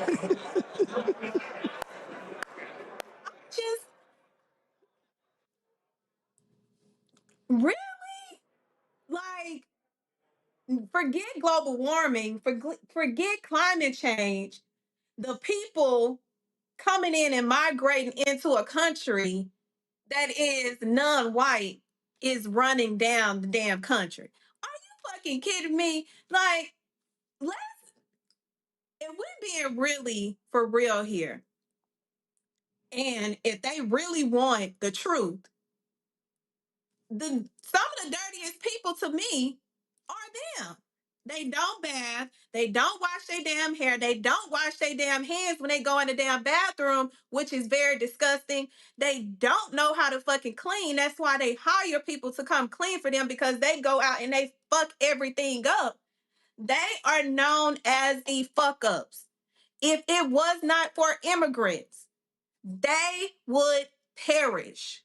So for him to sit in his white privilege to try to reduce and say immigrants are and cultures are the reason that a country is dirty, sir, I'm looking at a piece of dirt right in front of me talk about other people being dirty.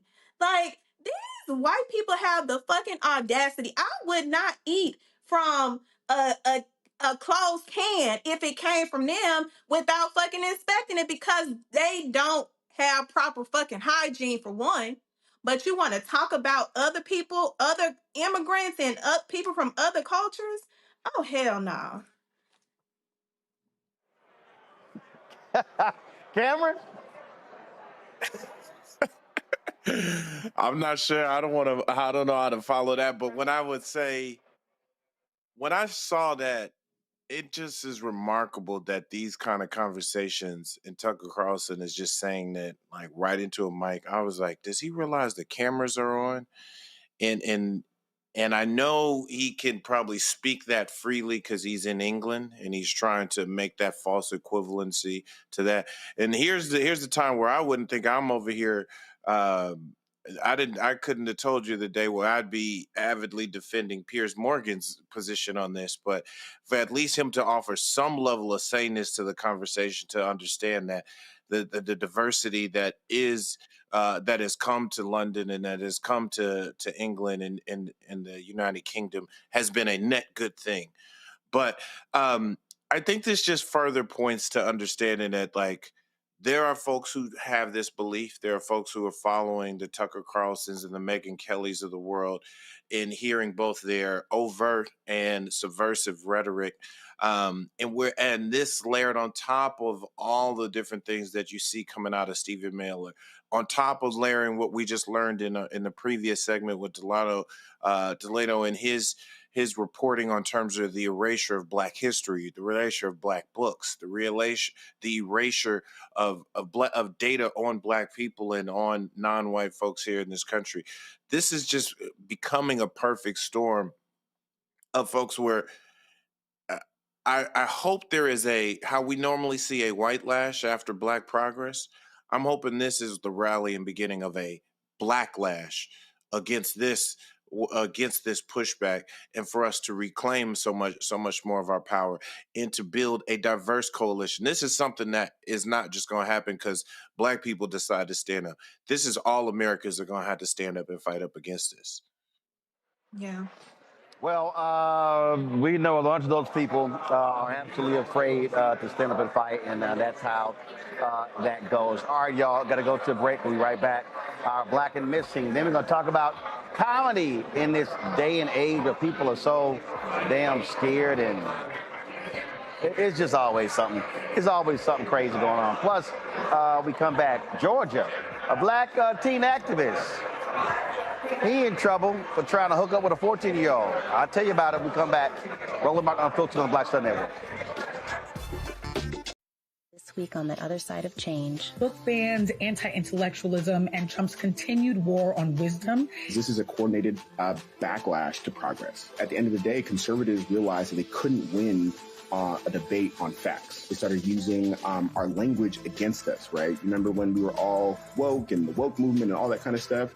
Now everything is anti-woke, right? When we were talking about including diversity, equity, inclusion, higher education, now it's anti-DEI. All this are efforts to suppress the truth because truth empowers people. You're watching The Other Side of Change, only on the Black Star Network. Next on the Black Table with me, Greg Carr. Our legal roundtable is back in session as we look at yet another potential landmark case being considered by the United States Supreme Court. This one is called 303 Creative versus Alennis, and may be the most important and far-reaching First Amendment, that is freedom of speech, case of our time. It could, depending on how the court rules, open the door for a return of Jim Crow segregation laws. It's true. If you say we can discriminate against one, you're saying we can discriminate against all. That's on the next Black Table. Don't miss it. Right here on the Black Star Network. Hey, this is Motown recording artist Kim. You are watching Roland Martin Unfiltered. That boy, he always unfiltered though. I ain't never known him to be filtered. Is there another way to experience Roland Martin than to be unfiltered? Of course he's unfiltered. Would you expect anything less? Watch what happens next.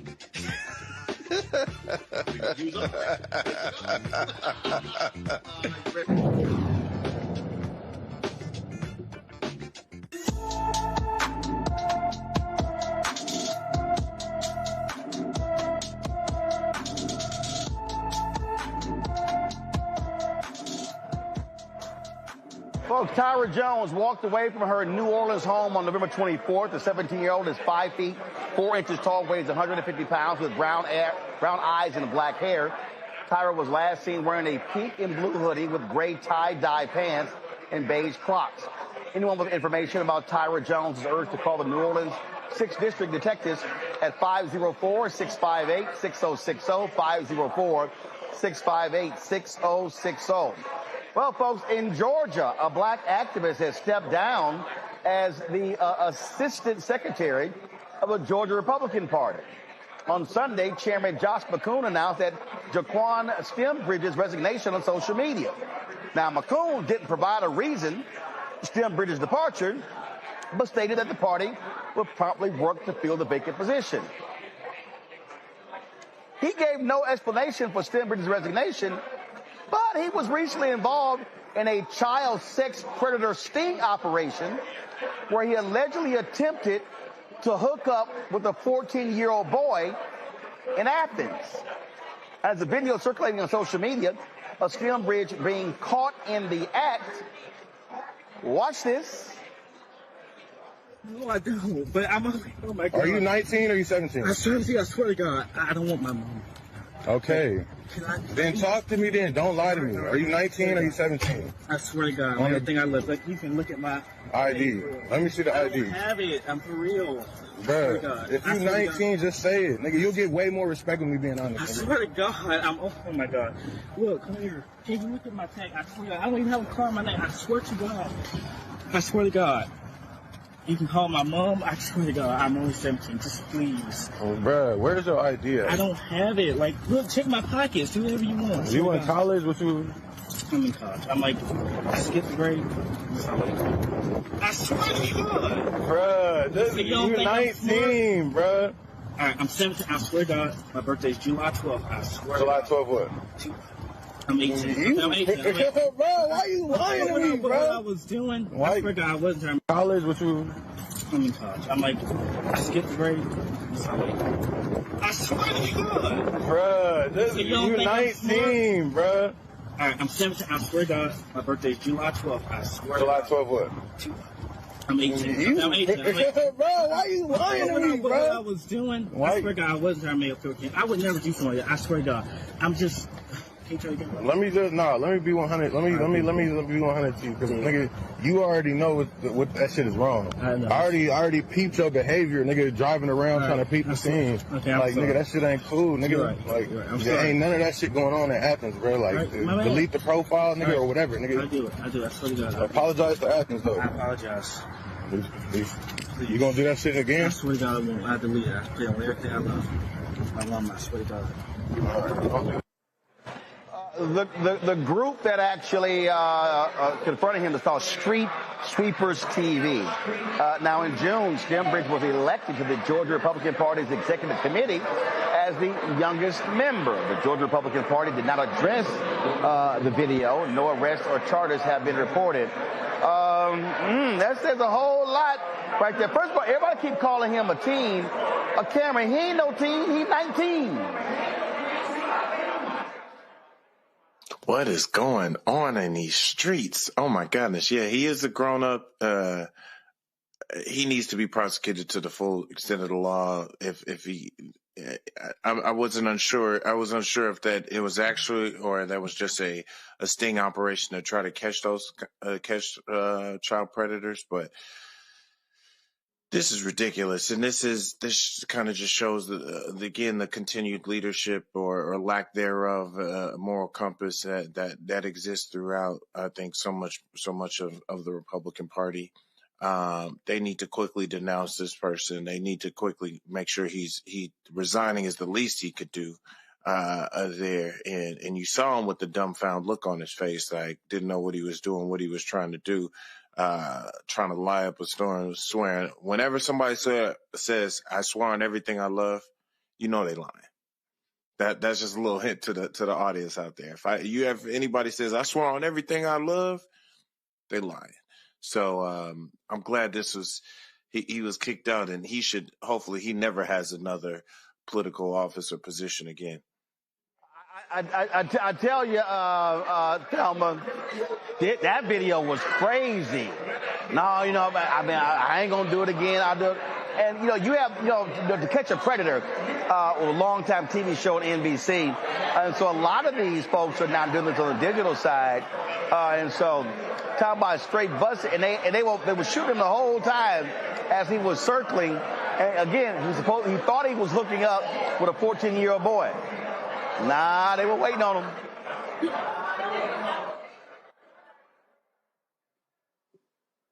Listen, as a former prosecutor, this kind of case is a case that you want to have. Digital footprint of an individual making their admissions on video. So it's not a question of, hey, I didn't do this, I don't know what the hell going on.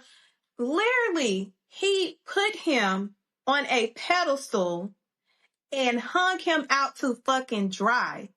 Because one, you ain't had no damn business on no damn app trying to meet with a child with your grown ass. So now I have a question. We need to see what the hell going on in your damn phone or on your computer, because if you did this so effortlessly, like, you definitely got a tendency to continue this behavior. Do you have other victims? Do you have other kids that you have actually been in contact with that you have gotten away with it? Because this ain't look like no amateur. He looked like a pro until the pro got caught. And now it's, oh, I'm 17. Lie. Oh no, I'm 18. Another lie. You are a grown ass man that got caught. And now we need to figure out who the hell are you and what the hell you're doing. And this is one of the things about the Republican Party. Even in their craziness, we are seeing so much of their fucking skeletons in this particular manner. The predators of the world coming out, and they're coming out in the fucking masses. And these people that think that just because you are black, that you are going to be, you're not going to have the same accountability because you are a part of the Republican Party. No, they are going to leave your ass out to dry. Rightfully so.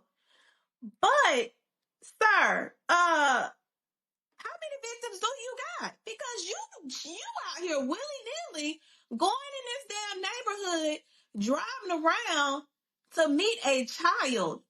No, he got to be investigated. I absolutely agree.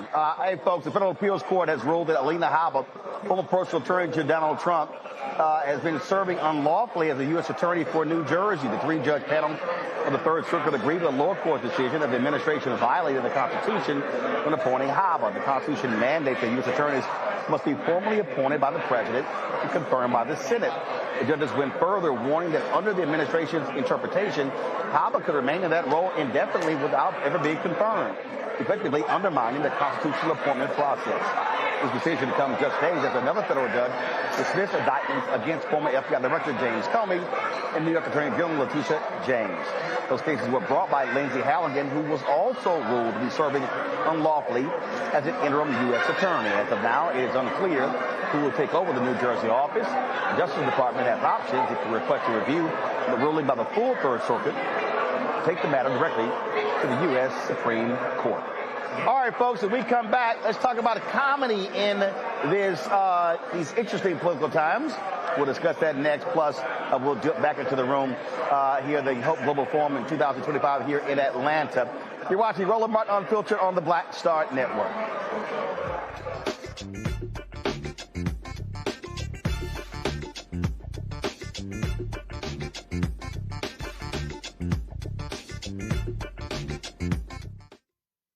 Are you ready for the holidays?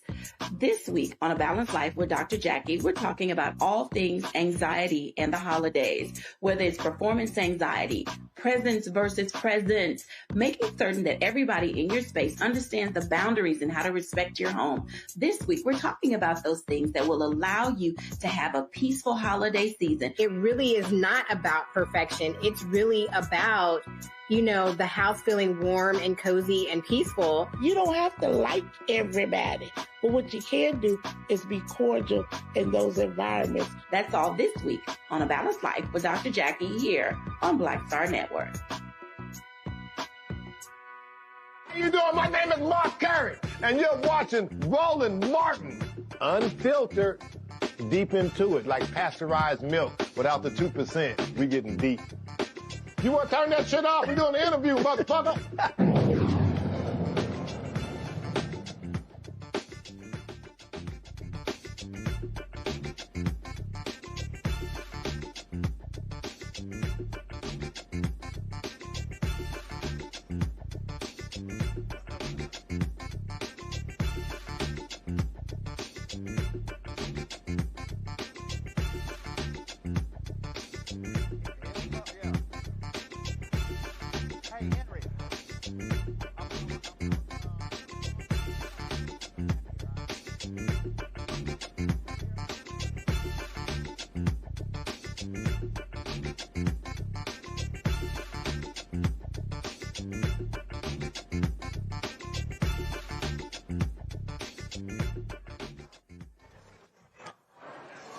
Folks, we're here at Hope Global Forum 2025. Lots of things that are going on. This is the opening night. Let's go live into the main ballroom. Let's hear what they're saying on the main stage. And that is what this is all about. It really is. And so what the modern day manifestation of the legacy of the work that we've done is the Student Managed Investment Fund. The students will call it SMIF. And the Student Managed Investment Fund, the university this past year invested $1 million to allow us to actually invest real money. These students have been doing a phenomenal job. Dean, I don't think they heard you. How much was the investment that Clark Atlanta University made? $1 million. Walking the talk. Yes. So the university entrusted us with $1 million. And we have entrusted our students with actually investing these funds. To date, they have surpassed the markets. They will tell you their story accordingly. So this ties into one of our key areas of uplift, which is, again, the uplifting of communities. Every day, our students like Camara and Cheyenne live this. And this is why we are here to have a conversation with you and tell you what incredible work these young people are doing. Awesome, awesome. All right, Camera. So why don't you first share with the audience what interests you to be a part of the Student Investment Fund and what impact has it had on your life being a part of the program? Yeah, absolutely. So, the first thing that I want to point out, of course, that this fund is $1 million, and it's $1 million real dollars. It's the first of its kind within the Atlanta University Center, so the conglomerate of schools of Clark Atlanta University. All right, folks, we have a separate live stream going of what's happening there. We're going to be restreaming the whole conversation on the main stage as well. But let's talk comedy. So y'all know I love comedy. And so we're living in a whole different age now. It's not just what's happening on stages. It's not just stand-up. It's also what people are doing on social media as well. So there's a sister I've been following for quite some time. Absolutely keep me cracking up laughing on social media. Here is one of the videos that she posted.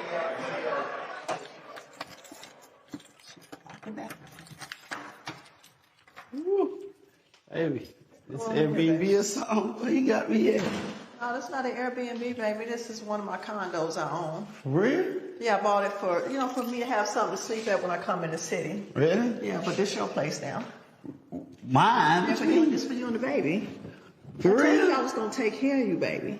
I thought you were just talking, because you know so many folk be talking, baby. No, I'll set you up. You got the aquarium right there, Centennial Park, the stadium. This the stadium? The stadium right there, yeah. I got you, baby. I got you. Got your bro bag. What's in your bro bag? Oh, just little mail stuff I need, like, you know what I mean? ball wipes and stuff like that. You know what I mean? Keep you fresh. You know what I mean? Almost sound like a whole bag, but okay. No. Oh, wait, why you saying stuff like that? I'm just talking crap. I'm just messing with you, but you know what I'm saying? Man, you know, I'm gonna take care of you. Come on over here. Let me how you sit down. Hey. Come on, get comfortable. Okay, comfortable. I told you I was gonna take care of you and this baby. I'm a real woman. I'm a real woman. Yeah, I step up and take care of my responsibilities. I ain't gonna lie. I don't run from my responsibilities. Okay. I take care of that. You know what I'm saying? Because you kind of talking to car. You know what I'm saying? It's a secure building. Yeah. Secure parking deck. For me and my kids. Yeah, can't nobody even get on the elevator without going to the concierge. Okay. For you and our kid. This is our baby. Yeah, you're right. This is our baby. Right, you know what I'm saying? So good school, if it's a private girl, school? Woodward. Baby, right. Cry that's over $30,000 a year right there. I got you. You not playing. You coming strong with it. I already got the baby. Listen, I already got the baby on the waiting list of creme de la creme. Okay. Yeah, so. All right, folks, we're joined here by Janae Summers. What's happening? Hey, how you doing? So let's talk. Let's talk about how comedy has changed. And the point I'm making. So you look at how social media is now being used. You talk about these skits. Country Wayne has been doing crazy as well. And so people are now looking at comedy just totally different. And there are a lot of folks who are not doing the traditional route, not doing stand-up, not doing comedy clubs, who have really built up significant following on social. Yes, it's really just that simple. And I'm actually on the Country Wayne skits. And he found me on social media. The guy that you see on there is a good friend of mine. His screen name is Scam Likely. So I started doing skits with him. He just hit me up one day. He was like, hey, you want to do skits? I'm like, sure. So the chemistry was just organic. We just jumped in and just kept it moving. And when I tell you, literally, it's like every other week we were just going viral. And it was amazing.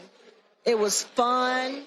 And coming right off the pandemic, it was just something that I really needed, you know? Well, and the thing that, again, I think what makes it so different, if you look at also what's happening now on the drama side, so with Isaac Hayes III on the fan base, how micro dramas have blown up.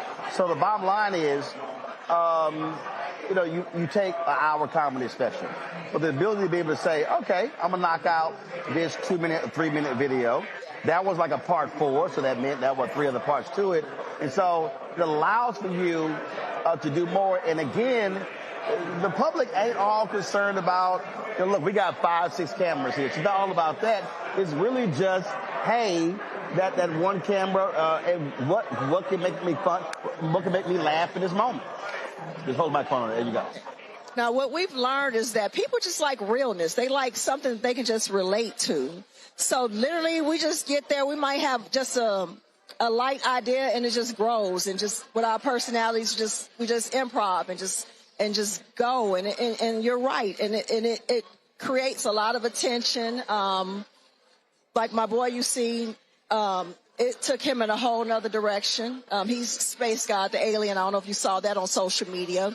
But it's a great way to get your craft out there and to get noticed without having to go through all the extra stuff and all the BS that you go through. The thing for me is, and obviously I feel this way because of this show as well, is I ain't got to ask nobody. And so if you can shoot something, if the public like it, they reshare it, they repost it, and they're commenting on it, and then you go from there. And that to me is what I love. You're removing the gatekeepers. Yes, because the gatekeepers are honestly unnecessary filters. They don't really know what the public wants to see. It's like you say, you just put it out there and they tell you what they like. And honestly, they like the stuff that the gatekeepers really don't like. Right. You know, so it's fun. And it's just... And the flip side is, the public will tell you what they don't like. Yes, they definitely will. They're not ashamed. They're not afraid or shy. They will tell you exactly what they don't like. They don't care about hurting your feelings. So when I first came into this, I learned real quick that you got to have thick skin because they will eat you alive on here. But it's all fun still. Now, when did your comedy journey start? It started about almost 3 years ago. I was actually just at a point in my life where the relationship I was in was ending, and I just needed something different. And I just sat and I just meditated, and I just let the universe guide me, and this is where I ended up. Literally. Right? Now, what were you doing before? I was working in medical supply. Just off-the-shelf aesthetics, shoulder brace, knee brace, back brace, just working in medical supply and only doing that part-time. I was really mainly a stay-at-home mom. That's it, basically. And then how did this start? Like, what was the spark? Like I said, the relationship ended, and then one day I just did a lip sync video, and it was a sound. I was like, I'm gonna do a video to it, and I got up and I did the video, and I didn't like it, so I was like, you know what? I'm gonna learn the words. So I was doing what the young girls do, say every other word, and it just looked so stupid. And so I was like, I'm gonna learn the words, and so I learned the word, and it felt like therapy. And so I started doing lip sync videos, and that's how my page took off, and I just started growing like 2,000 followers a day. And then I met my boy who you saw me on screen with, and I started doing skits with him. Mm-hmm. And then more people called me to do skits. Like I said, ended up on the Country Wayne skits. I have a couple of movies that I'm supposed to be in. So it's just been taking. Well, and that to me, I think is a perfect example. We talk about how something organic can take off, and the public says, we like her. We think she's funny. And so it's not some manager, it's not some exec, it's not somebody else. It's them saying it. And so the validation is coming from the audience. Yes, definitely. It's definitely coming from the audience. Even with the Country Wayne skits, I haven't been on those in a while, but they will still come to my page and want to know when I'm going to be back on it. They'll go on his page asking when am I going to come back. So they definitely let you know what it is that they want to see. It's not that Hollywood red tape. Like I can always go back to Tyler Perry. Like when he first wanted to do his show, they were trying to tell him how to do his show. He was like, no, I'm going to do it how I want to do it on my terms. People forget, he had a development deal with ABC. Mm-hmm. This is before the TBS shows. And they were sending him notes. And they literally were sending him notes saying, hey, can you pull back on all the Jesus? We just think it's too much faith talk. And he bounced. Yeah. He was like, yo, I like, you tell him that. So he bounced. Because he's an actual creator. He's a producer. He's not just an actor. He creates his own craft. You can't tell somebody how to do their craft. You just can't. Not somebody at that level. He knew what level he was going to. Right. So I admire him for knowing where he was going. You know? I saw a interview the other day, and the interview talked about how if you have 30 to 50,000 core followers, how you can build your career and really build a sustainable business model off of that. And so for you, how are you approaching that? Are you looking at this as Janae Inc. and now how do I now take this core? I'm going to use Country Wayne as an example. He was told, oh, you can't sell out venues. You're going to need a headliner to book it. But he built his following on social and was selling out his own venues and then funded his own movie. And that was all because he cultivated his following. Yes. And you're right. You have to cultivate your following. Like I have a good, strong following. They're looking for my next projects. So right now I am in the process of basically just trying to figure out how to move forward in a way that it works for me and it works for them, because I don't want to isolate my core following. I'm trying to pivot.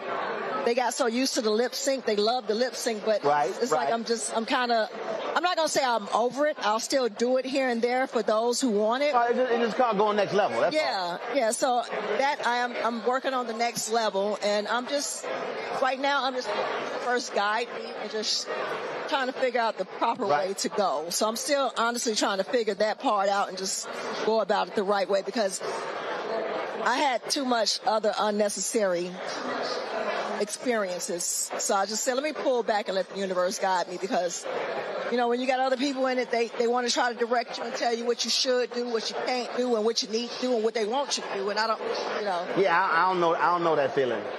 Yeah, I don't know that feeling. I mean, and again, I think what people have to understand, again, the age that we're now living in terms of your ability to be able to control you and do what you want to do.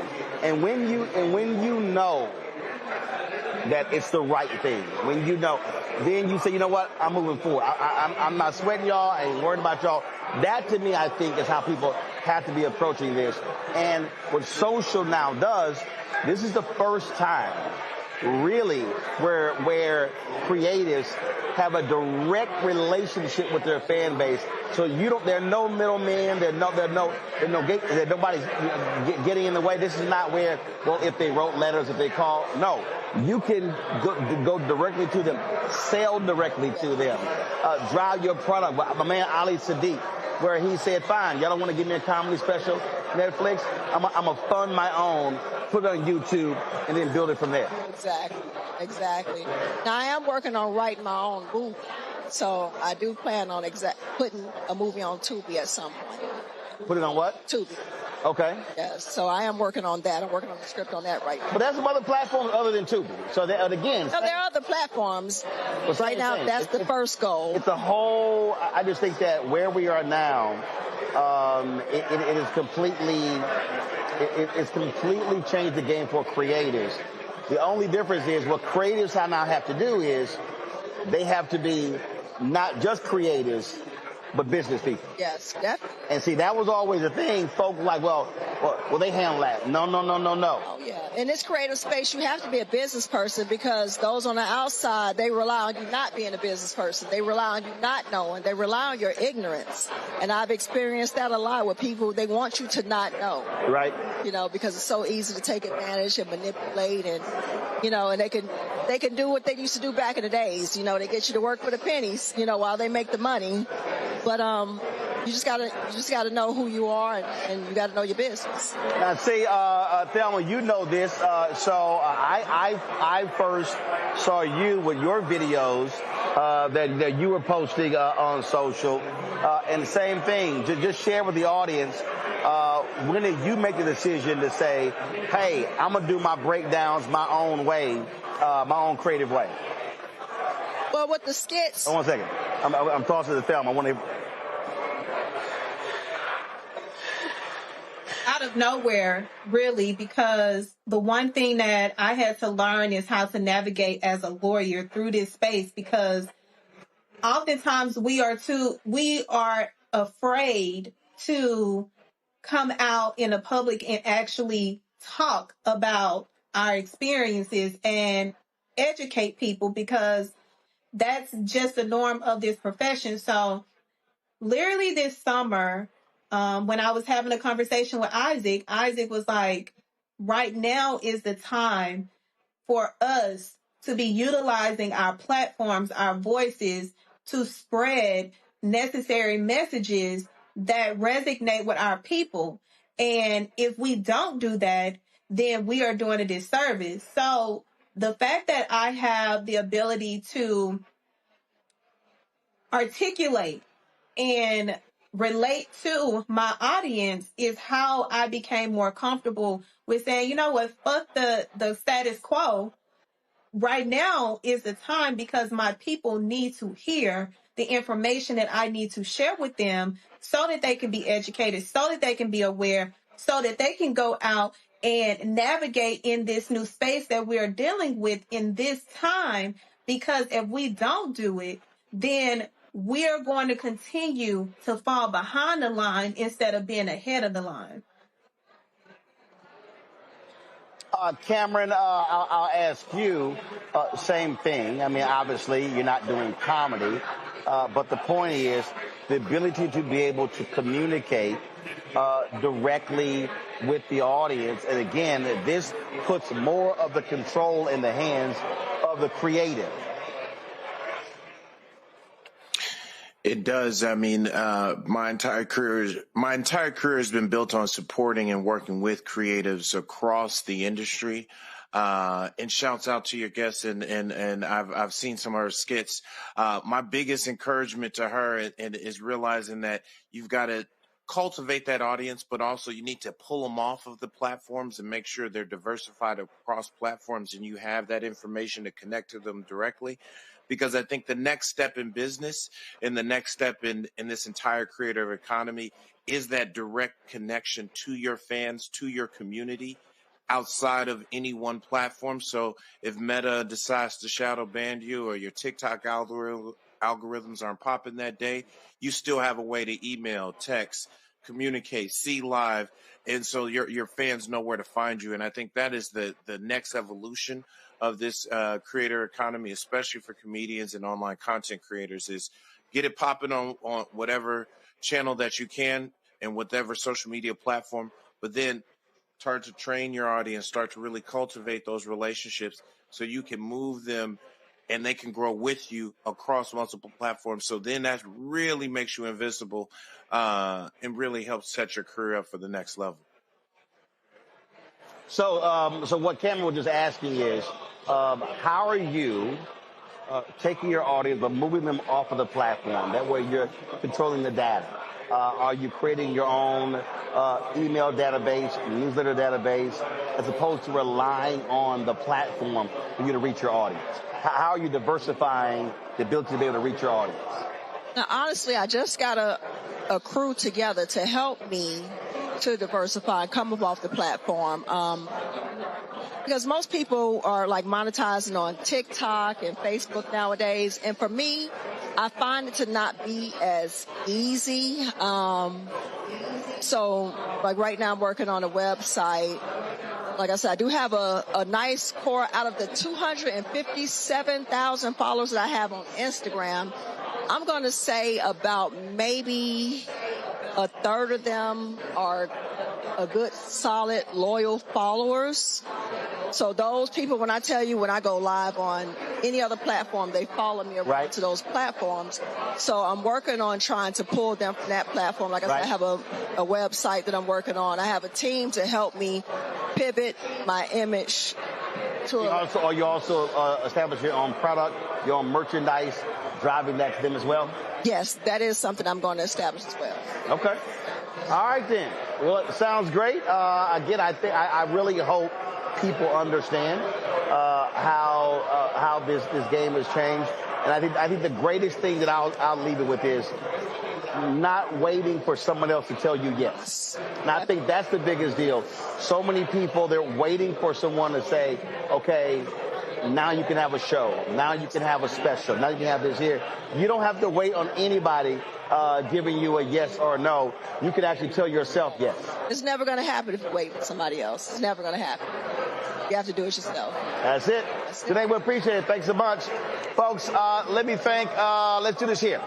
First of all, let me thank Thelma and Cameron for being on today's show. I certainly appreciate it. Folks, if you want to continue the conversation that's happening, Global Hope Forum, Henry, give me a shot what's happening in the main room. All you have to do is go to our alternate screen that we have going on. You can actually check it out. Give me a shot in the room. Give me a shot in the room. I'll talk over it. All right, so here's the deal. Tomorrow, we're going to be live at 9 a.m. tomorrow. We're live streaming what's happening there in the main room. In addition, we're going to have a series of interviews I'm doing tomorrow. We'll be airing that on tomorrow night's show as well. So lots happening here at 2025 Hope Global Forum. Glad to be back and sharing these stories with all of you.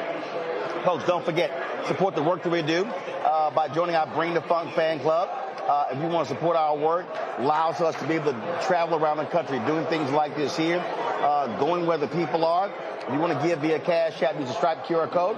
You see it right here at the bottom left-hand corner. PayPal is R Martin Unfiltered. Venmo is RM Unfiltered. Zelle, Roland at RolandSMartin.com. Roland at RolandMartinUnfiltered.com. Checks and money ordered. Make it payable to Roland Martin Unfiltered, P.O. Box 57196, Washington, D.C. 2003 7-0196. Be sure to download the Black Star Network app, Apple phone, Android phone, Apple TV, Android TV, Roku, Amazon Fire TV, Xbox One, Samsung Smart TV. Of course, also be sure to get our Black Star Network swag. You see me right here wearing the shirt. Don't blame me. I voted for the black woman. Folks have been stopping me all around today. Come on back here. Thank you. Come back here. Come back here. Come back to me. Thank you very much. Folks have been stopping me constantly about the shirt here. And so I've been telling them where to get it. You want to get our Roland Martin Unfiltered Black Star Network swag, go to shopblackstarnetwork.com. You can get our hoodies, our T-shirts, crew necks, all that good stuff.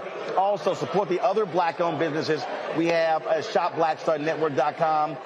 If you're looking for Christmas gifts, this is the best place to go. You're supporting black-owned companies. And so you see many of these companies at shopblackstarnetwork.com. And don't forget, Download the app Fan Base. And if you want to contribute, they've raised $14 million as part of the Series A raise. $3 million left. The deadline is December 18th. We need to be talking about being investors and not just consumers. And so, download the app. For more information to invest, go to startengine.com/fanbase. Folks, that is it. As I said earlier, today is the 70th anniversary when Rosa Parks sat down on that bus in Montgomery. Thursday and Friday will be broadcasting live from Montgomery for the festivities happening there. That's it. I'll see y'all tomorrow right here from Operation Global Hope Forum, Roland Martin Unfiltered on the Black Star Network. Holla! There we go.